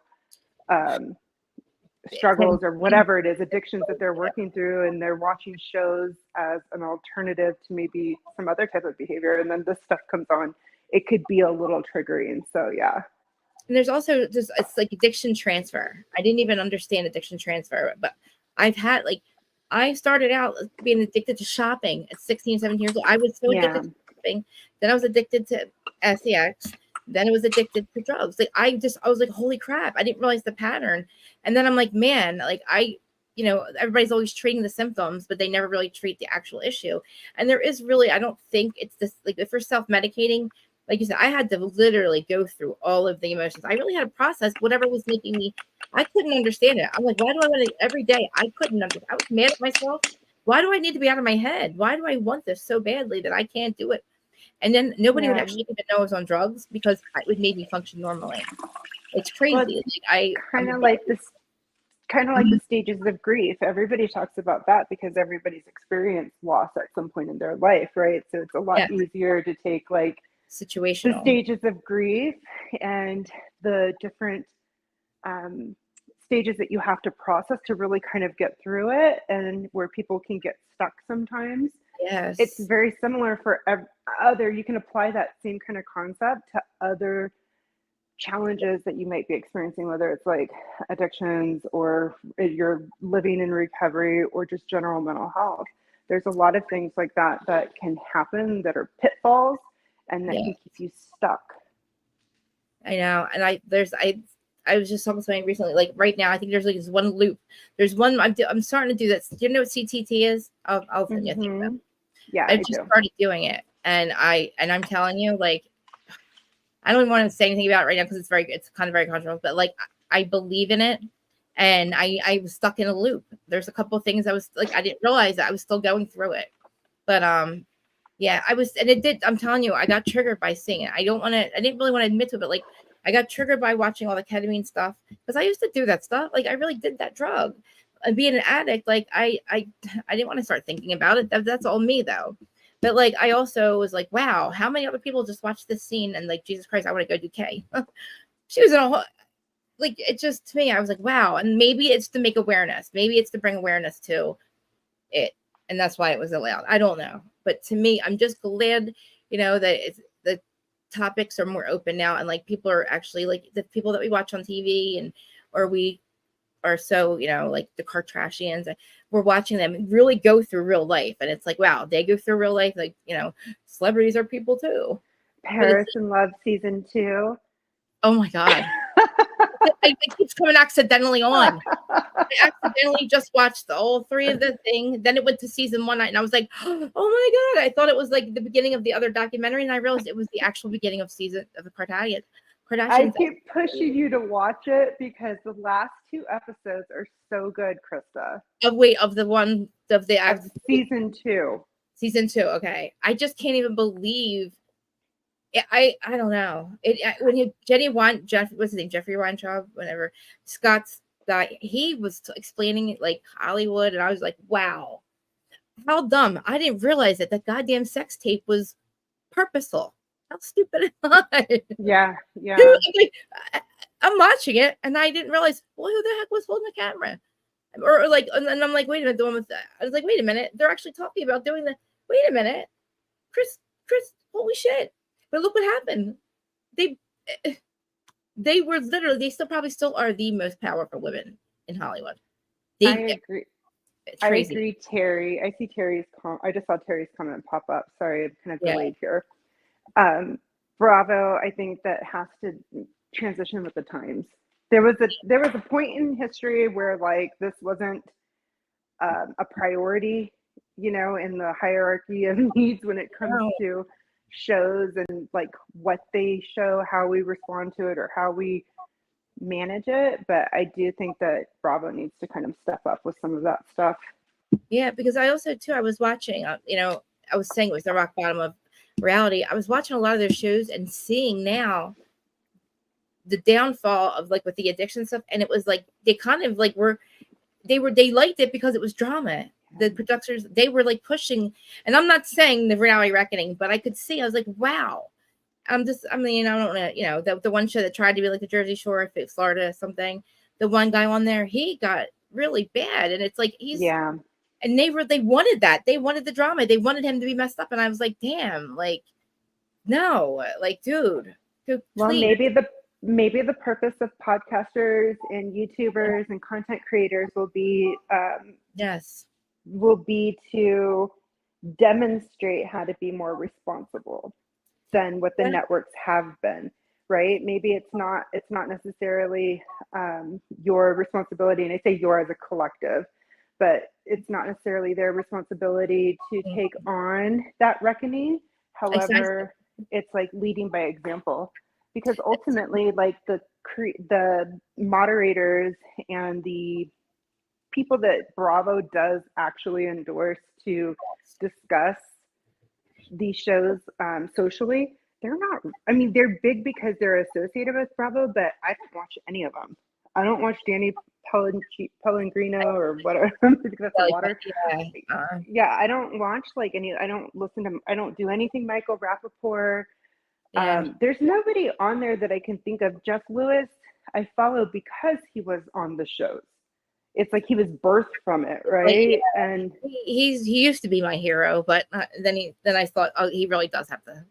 Right, that whole thing with Heather. I was like, oh, he's just like me. He speaks his mind. I'm like, oh shit. He's got to really. He's a big deal now. He's got to reel it in. He really kind of had to, But I don't know. That's also why I liked him. I'm fascinated with like how people's minds work like that, and how they are able to be successful and are able to navigate it. And when people do make pitfalls, it's also on us as viewers and people who support you guys not to tear you down right away. I know, and I look back too, like, and I was like, when I was talking about Erica in the very beginning, I was evil, like I was really like, but I realized I was projecting, and I was like, you know what I mean? Because I'm like thinking to myself, like, I'm so judgmental, but I'm like, I'm mad and angry. I was like, why can't you figure it out? Like with Teresa, like, what are you doing? Like, stop it. Like, it just, you know what I mean? And I was so hard on them, but now I look like, it's just always out of love. Like, I don't want to say out of love, but it's like I was watching people go through what I went through mentally. Because even when I committed my white collar crime, I did it. It was really, they did the same thing. We were all doing that mortgage stuff. Okay. It's happened to get caught. Okay. So it's not the first time, but like it was when they got caught. And I just remember like thinking to myself, holy shit, dude. Like, why would you go on reality TV? And then everybody, basically, not that we had to do that forever. It was, I don't know, that's crazy. It starts out with like a couple of bank statements, and then it just turned into like, we got hit with a really bad economy in 2008 after having amazing years of mortgage brokers and all that, and making so much money that we didn't know what to do. And then it was all taken away, and we're like spoiled little rich kids that not rich, but spoiled kids that didn't go to college. And all of a sudden we don't have commissions, and we're like have to get real jobs and find lives. And after years, a lot of shit went down. But it was like, I feel bad that like all the people in Jersey have been in trouble, but I wish people would watch us and understand, like, we're not bad people. Like, right. Jersey really got caught up in a really, I don't understand. It's a lot of us. And it's like, Frank's not a bad person. He did some stuff. Joe does. They're not bad people. Teresa's not a bad person. They're white collar crimes. But then like Jen Shah, who robs millions of people around the world, we were just like robbing the government a little bit. It was just like the government that was robbing us anyway. Those are my tax dollars. I erased it out of my universe. You're all listening. No. She did, dude. I know. I remember. But, oh God, the person that sold her house, is my arch enemy. But I'm just the condition of it. Oh, the condition. Yeah. It was sad. It's sad. She should have. Listen, I think that again, I'm gonna have to go too because I have a phone call coming up. So I think that there is space for this type of conversation to continue. I think that it just probably takes a little bit of, it needs a little direction. So Yes. maybe sit down with somebody that you trust and write out a few treatments for a few episodes. I think that it sounds like a heavy lift, and I know that those things can get overwhelming. It's a lot. I think you're already doing it. It's like, where do you I think you're already doing it to a point, and it might be just a little bit of extra lift editing and pruning some of the content that you're already creating. I also want to highly encourage you, Krista, to get monetized. I know. I need this. You have a lot of supporters out there, and how many? I just need to know how to make the. Listen, I just, somebody has to show me how to do the AdSense account. That's all. I don't know how. I'm listen. It just sounds. I don't know why I didn't do it. I know I have no excuse. I just need somebody to show me how. Like, I have to make an AdSense account. I know that like Larger can show me how to do it. I just need to do it. I'm also afraid that get monetized and then do something, and I get used to that, and that gets taken away from me. Because then I feel like I owe them. So I don't know. I know. Listen, you're right. There's no reason for me not to get paid for my content. You're right. Listen, I tell people sometimes, what's the difference between asking and getting a no and never asking and having the same result? Can they take my channel? But then do they, like, can they, I feel like they can take my channel from me too. No, I think it's referred to as demonetized, which means you still create content, you just don't get paid, which is basically what you're doing right now. Yeah, I know. But like, I feel like they can shut me down then. I don't know. I got to look into this, because if they were going to shut you down, your content's not going to change, really. If they were going to shut you down, they would have already pulled your videos and flagged you. I know, because I literally see my analytics. People stop watching usually about an hour and a half, which is fine, because I always say, I also make sure like I put the chapters in there now, because it'll say like, we talked about this for this amount of time, and people can just go through it. And also when I put it over on the podcast side, I'll cut out this part of it. But like, even talking for 3 hours, maybe transition. Maybe that's when you go, okay, this is when we're transitioning, and now we're going to get into, and that's when you get to talk about all the stuff that feeds your soul. I should have. There is still loose associations to Bravo, because hey, that's how we got here, right? That's how this whole circle of conversation got here to begin with, was Bravo. And so there may be still references and loose associations in there, which people can still enjoy. And it's also maybe an icebreaker for diving into some of these difficult conversations and topics. I know. And I have to realize too, it's hard for people. It is a lot harder for other people. It is to talk about that stuff. And I guess maybe I got used to saying like just my truth, but I feel like how it is very harsh sometimes. But like, I really do appreciate your advice. Like, you're absolutely right. And like, I do have to think about it, because, I'm a little traumatized by like when I had like co-hosts, or I went to, you know what I mean? Like, sure. Oh my God, I don't, because I went to these people for advice, and like they'd be and then something happens, and it's like, I'm so afraid to talk to somebody, have somebody help me. But I understand, I understand that this is something that's like, I realized I watched like Shannon Bedour. I got a lot of things to talk about, like with her situation. I have a lot of opinions about her.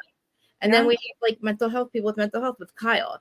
I believe Kyle is completely trying to control herself. And I think she's anorexic now. I feel like she definitely she can't control her kids. They're too old. She can't control him any longer. And it's sad, because she can only control that. And it's like, I feel like I didn't realize that she struggled with anorexia her whole life. I didn't realize that, or eating disorder. So look at the fact that like what happened to her. And I believe a lot has happened to her. I believe all that stuff was like literally going on, but then I think she got hit with a lot of stuff last year and the year before, and it could have destroyed her. But she, as much as I can't stand her, she kept pushing, she pushed through a lot of stuff that we still haven't even, like, I'll say it, but I still haven't even, Sometimes I feel like sometimes like we as viewers see it as like they pushed through or they battled through. And sometimes I think that on the other side, what we don't see is that they literally are just existing through it. Feel this, you're absolutely right. And those are two very different frames of mind and ways of existing in the world. And sometimes when you're just existing through difficult things, and you're not working on stuff, right? Like that, you're not like, you get stuck in certain emotions, you get stuck in certain mindsets. And that's when all these kind of negative behaviors can manifest themselves, and you don't really realize it until you're kind of already a little too far down that road, and you got to like reel it back in. Like a hamster wheel. I feel like it's like a hamster wheel, and like, because it's like the patterns and cycles, and it's like, holy crap, like I didn't realize it. Not working on those patterns and cycles is why they kept coming back around. Yeah. But then, like, you know, I was like watching how you can tell once those cameras are down, she's it's, I don't know, man. I don't know how she's been through. I feel really, really bad for her, because she has really taken a beating. Like, and like, yeah, we watch it, and we're watching, we're like, oh, Kyle, you deserve it. Like, you're getting the heat, blah, blah, blah.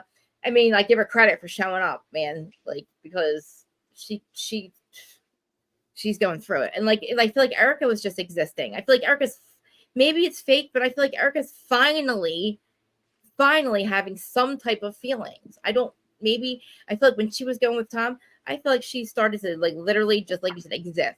She was a robot, and she turned her head, whether you guys want to agree with me or not. I think that she didn't know how to get out of it, but she was a shell of a human. And I feel like she's maybe now starting to feel like, oh God, I can have friends. Oh, I really can have a relationship with my mom. Like, I don't know. Like, I was really hard on Erica. I was like real hard on her. Jen Shaw too. Whatever it was, I just hope that whatever point people are kind of waking up to their situations, I hope that they find ways to thrive in 2024. I feel like it's going to be amazing. There are so many supportive communities now, and groups that are willing to talk about this. I mean, not just talking about just basic therapy that you can sign up for, but there's communities and safe spaces that you guys have created as content creators for all of this.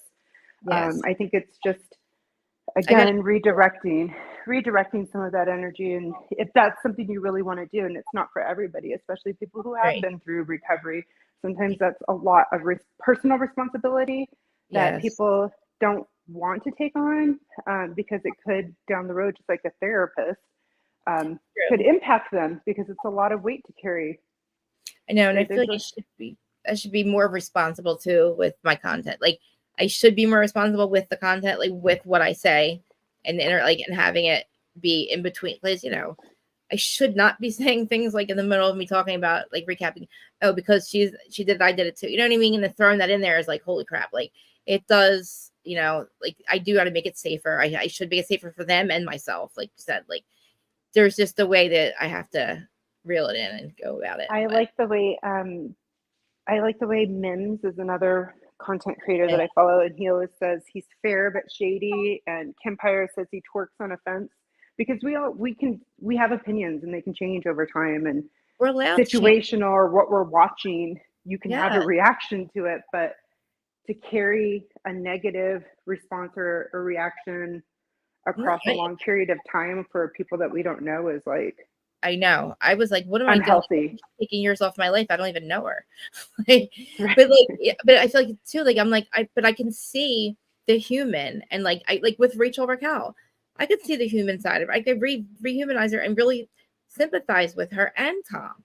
I really feel like I could really, like, I could see, I have empathy for all of them. I can see the manifestation of what they created and the mess that it created by not dealing with their shit.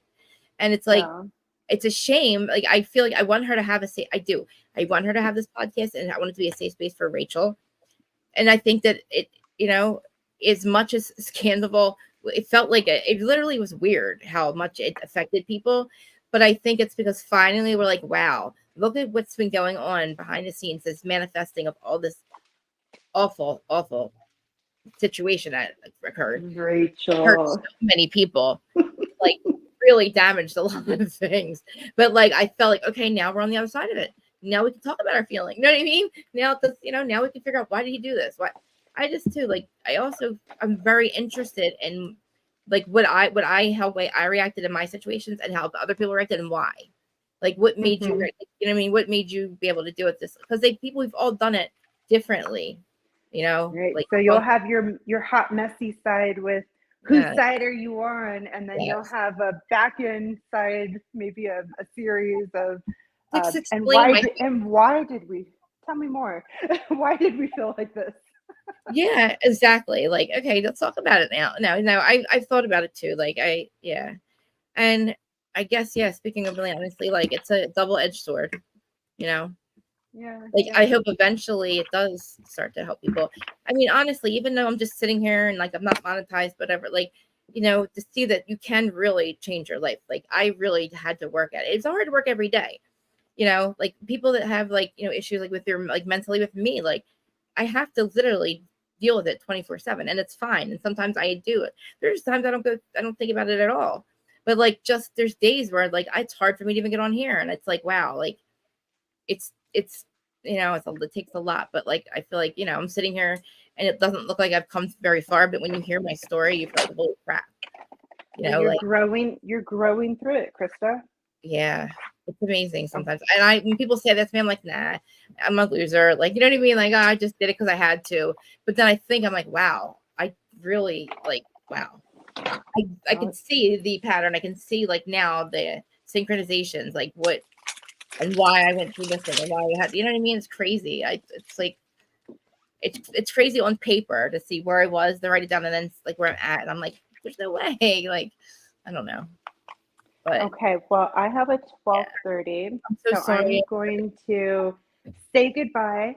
And Mhm. again, I hope you have a wonderful new year. I hope everybody listening has a great new year. And Yay. I'm so excited to see what you have for the future in 2024. Why don't you tell everybody about your soaps and stuff and everything, and to follow you, where we can I find you at? Because I have I your things up there, your avatar thingy says your soap things that I love. 99 bar soap. So in 2020, I've always been a crafter. This is why I like Krista. She's got her hands in everything. I used to grow my own loofah when I was in California in my front yard. And I've always had big gardens and things like that. I just did a big move to Vegas. So I'm a little in transition. But I do have a soap shop. It's Yay. small. I make handmade soaps and body lotions. Yeah, I would put I all your stuff in there too. That way, like you can. Yeah, if you want to give a follow, I'm a little, like I said, I've slowed down. I still have my shop is up and you're able to purchase, great. But I have slowed down on my content right now just because I just did a big move from California to Nevada. Did you So really?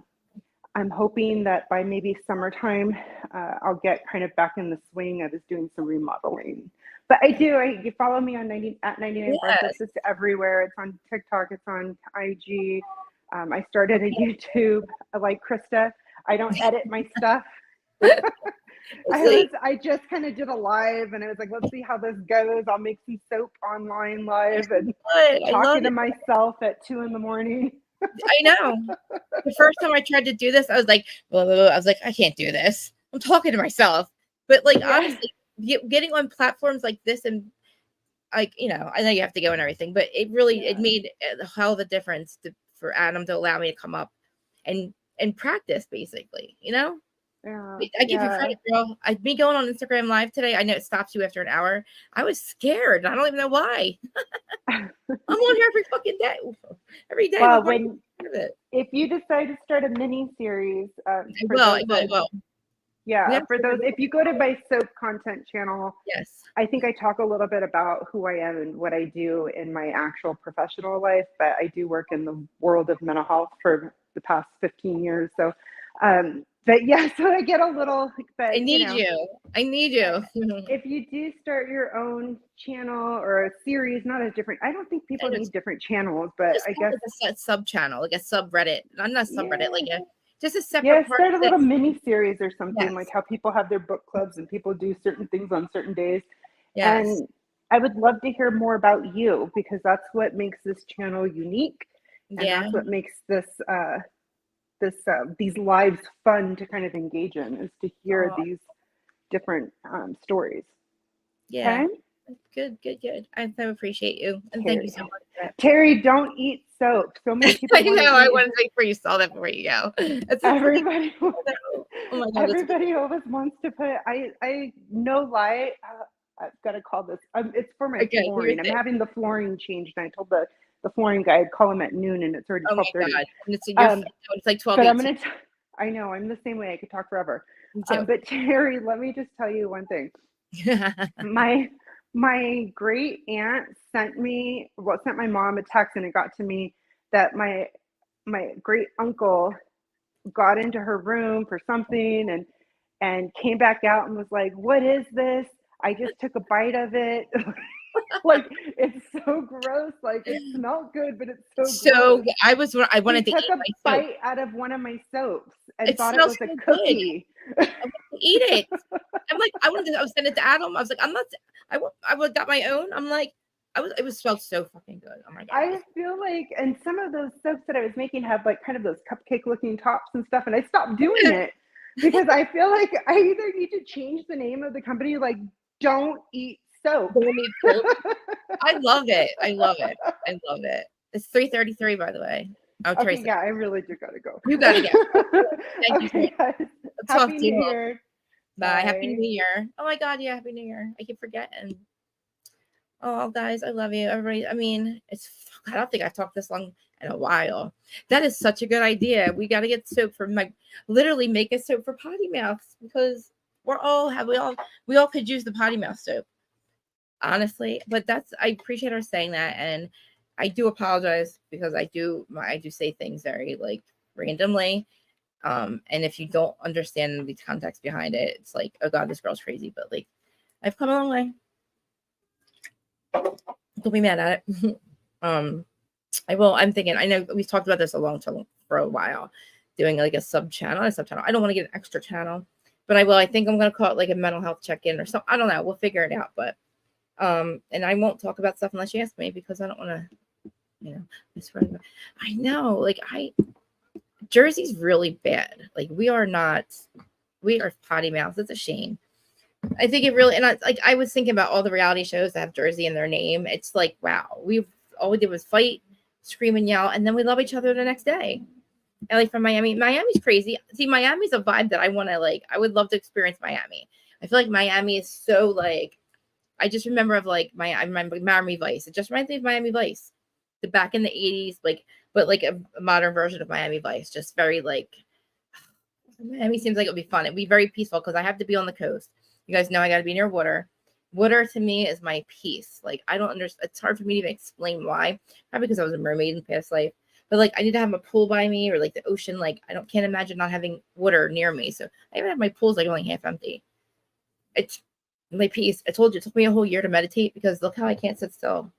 You see what I say and how I talk. There's a million other things running through my head. So it's like, imagine. Yeah. When I went in this, I'll tell you a story and then I'll go. I think I said it already, but I was at the Botox doctor, right? And the lip doctor, plumper, whatever. So, of course, they had to numb my face, and I wouldn't stop talking. Well, Maureen was there. It's kind of funny, not really, because it traumatized me. He had to put tape over my mouth because I had to make my lips numb. And I had the phone in my hand. It was me, Maureen. And he's like, stop talking. Can't you just text her? I couldn't stop talking. I could not stop talking. I was very traumatized by the fact that I couldn't stop talking, and the shit that I was saying made no sense. It was just random shit, and I'm like, no wonder my husband doesn't really listen. It's like Charlie Brown, wah wah wah, and then I'll say the important thing, like the contractor's coming, you got to pay him $85,000. But then I'm like, wah wah wah, and all he hears is wah wah wah, and then doesn't hear a thing I fucking say. And I realize in life that's what I do. And then I'm like walking around and I'm thinking about the things I'm saying, and I'm like trying to stop myself from talking, and I'm like, fuck this. That's who I am. Like, I'll talk to my fucking self then.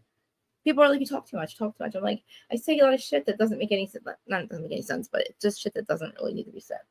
Like, you know what I mean? Like right now, I probably talked for an hour and a half about shit that doesn't really. It's like just my rhetoric. Yeah, it's crazy. Because literally I do talk to myself. Like I walk around, like I talk to my cats.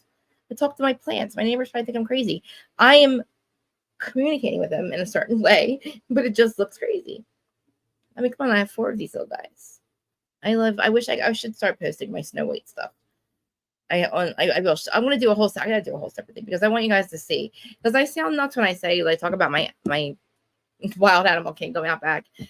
Got the occasional, got Gordon the groundhog. They all eat out of my hand. I have squirrels that come and eat the peanuts out of my hand. Like my trees and stuff. I have names for them. All my plants have names. Yeah. It's crazy. All right, guys, I'm gonna go. I smoke a lot of pot. It's legal. It's the only drug I do. Ooh, look at my eyes. Holy shit. All right, guys. I love you guys so fucking much. Fucking love you so much. happy fucking New Year. Sorry I'm cursing. Happy New Year. I sing too, and I'm a horrible singer. And I don't know what's happening, but my phone, because I'm so proud of myself for canceling cable, guys. I canceled cable. Finally, I canceled my fucking cable. I don't know what I was thinking. But anyway, Peacock and Hulu accidentally have me watching Paris in Love. I'm watching the Kardashians. Trash it. Sorry, guys. I hate saying that. All right, guys. Happy New Year.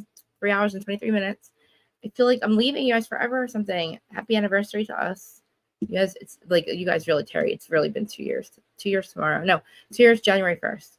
Probably January 2nd, because I think January 1st was New Year's Day. It was January 2nd. I'm gonna look for my first live. It's somewhere deep down buried in there. I think I have almost 300 videos, but I'm so proud of myself. Monday, Wednesday, Friday, guys. You know, I'm here Monday, Wednesday, Friday, 12:15. I've made it on time. I've made it every day, I think. I even did extra days. Think about it. I didn't do that shit for you too. I was not consistent. And the podcast, it's not doing that great, but it's doing good enough. And I love you guys so much. And I love the fact that you guys love each other and you're supportive, and we respectfully disagree. And you're so supportive to each other. And I love you for it. And happy New Year's. Happy health and wealth. Let's literally leave all, I'm going to say now. I'm going to try to be more. This is what I want for New Year's. This is what I'm going to say for me. I'm going to tell you what I want to get rid of and what I'm going to work on and what I want to do. I literally have to stop the self-death, what's called, when I'm literally putting myself down.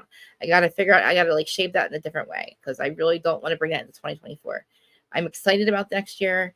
I'm excited about the end of this year. I feel like we are on the other side of stuff.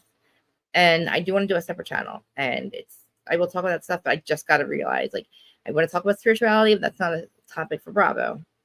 But it's a part of my recovery, and that's my problem. And that's why I probably haven't done it yet. Because that does have a lot to do with my recovery, and it's a lot to process for people when I really dig into, you know, soul and life contracts and shit like that, and star seeds. And there's enough of that content that you can find out, but it's like, I have to talk about that because that's part of my recovery, and it really is a part of my recovery. And it's just, you know, and I'm very, very grateful. I'm very, very grateful to be alive, and so grateful to be here, and so grateful for you guys. Like, I can start crying. You're still watching, but all right, I'm gonna go because I love you guys and I'm talking too much. But yeah, 2024, I feel like, you know, I like diversity, I like duality, I just want compromise. I don't like war. I don't think that when you pick a side, you keep a war going. When we have compromise, we can compromise.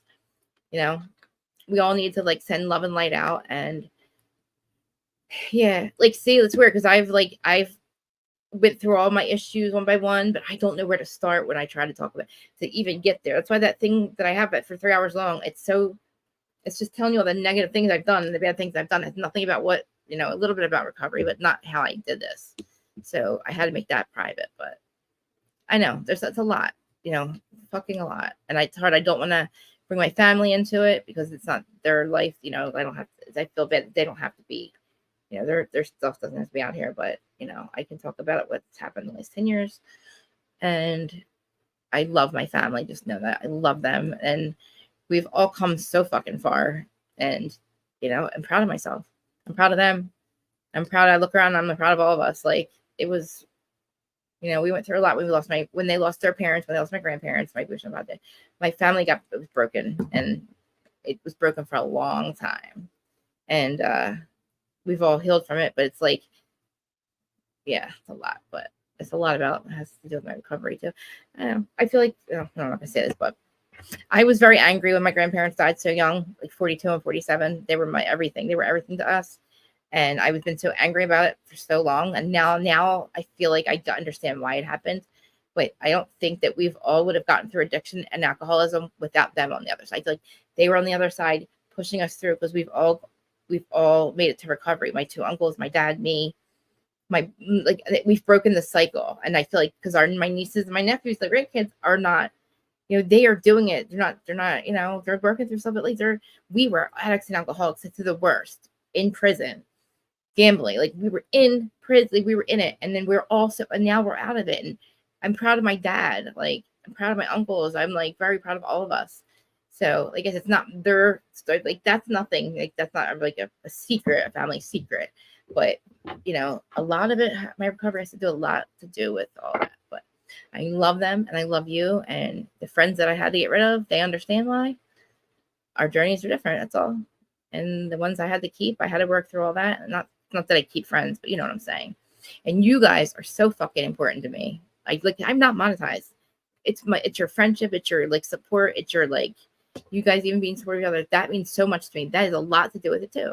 So all those elements mean a lot. And you know, it's a lot. There's a lot of like there's times where I'm like message you guys and I'm like I can't, and I'm so ready to quit. And it's because of you guys that I don't. So again, 3 hours and happy anniversary to us. I will see you guys. Monday's New Year's. I feel like it's way too long to wait. I don't want to wait till Wednesday to see you guys again. We got to get back on schedule next week. So maybe we'll do another Southern hospitality. We'll do the catch up next week. All right, we'll catch up next week and maybe over the weekend and in the other lives. And I love you guys and the chats and everybody that's new. I appreciate you guys. Allie from Miami, hi, I love you. Thank you for saying, and you like me. I think you like some of us. Anyway, I love you guys. And replay crew, thank you. You guys can comment. I turned it back on. Sorry about that. I didn't realize it was off. Somebody had to go through my whole thing. I was doing a lot of stuff. Yeah, I thought so. You would think, right? You would think. Look, everybody's fighting. We're all fighting a little bit of a battle, but you know, I feel like we're a good support to each other, and it would be a good idea to do a separate thing. But Aaron's I don't know. I'm like one of those people, like you hang up. No, you hang up. Like, I don't want to hang up. I don't want to go. I know I have to. What the fuck? I'm hungry, and my husband's out there working on it by himself. Aaron, I love you so much.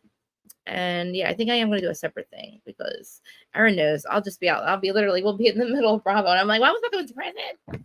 Oh, I'm fucking done. But again, Teresa, yeah, we'll go back to it. I know. Like, there's Aaron. I was wondering where you were. I was going to message you and tell you I was worried. See, it's like Aaron's just living her life. And I'm just like, I'm worried about you. I haven't heard about you I haven't heard from you in 4 days. Aaron's, honestly, I was thinking about this the other day. Like, we do have our relationships on here.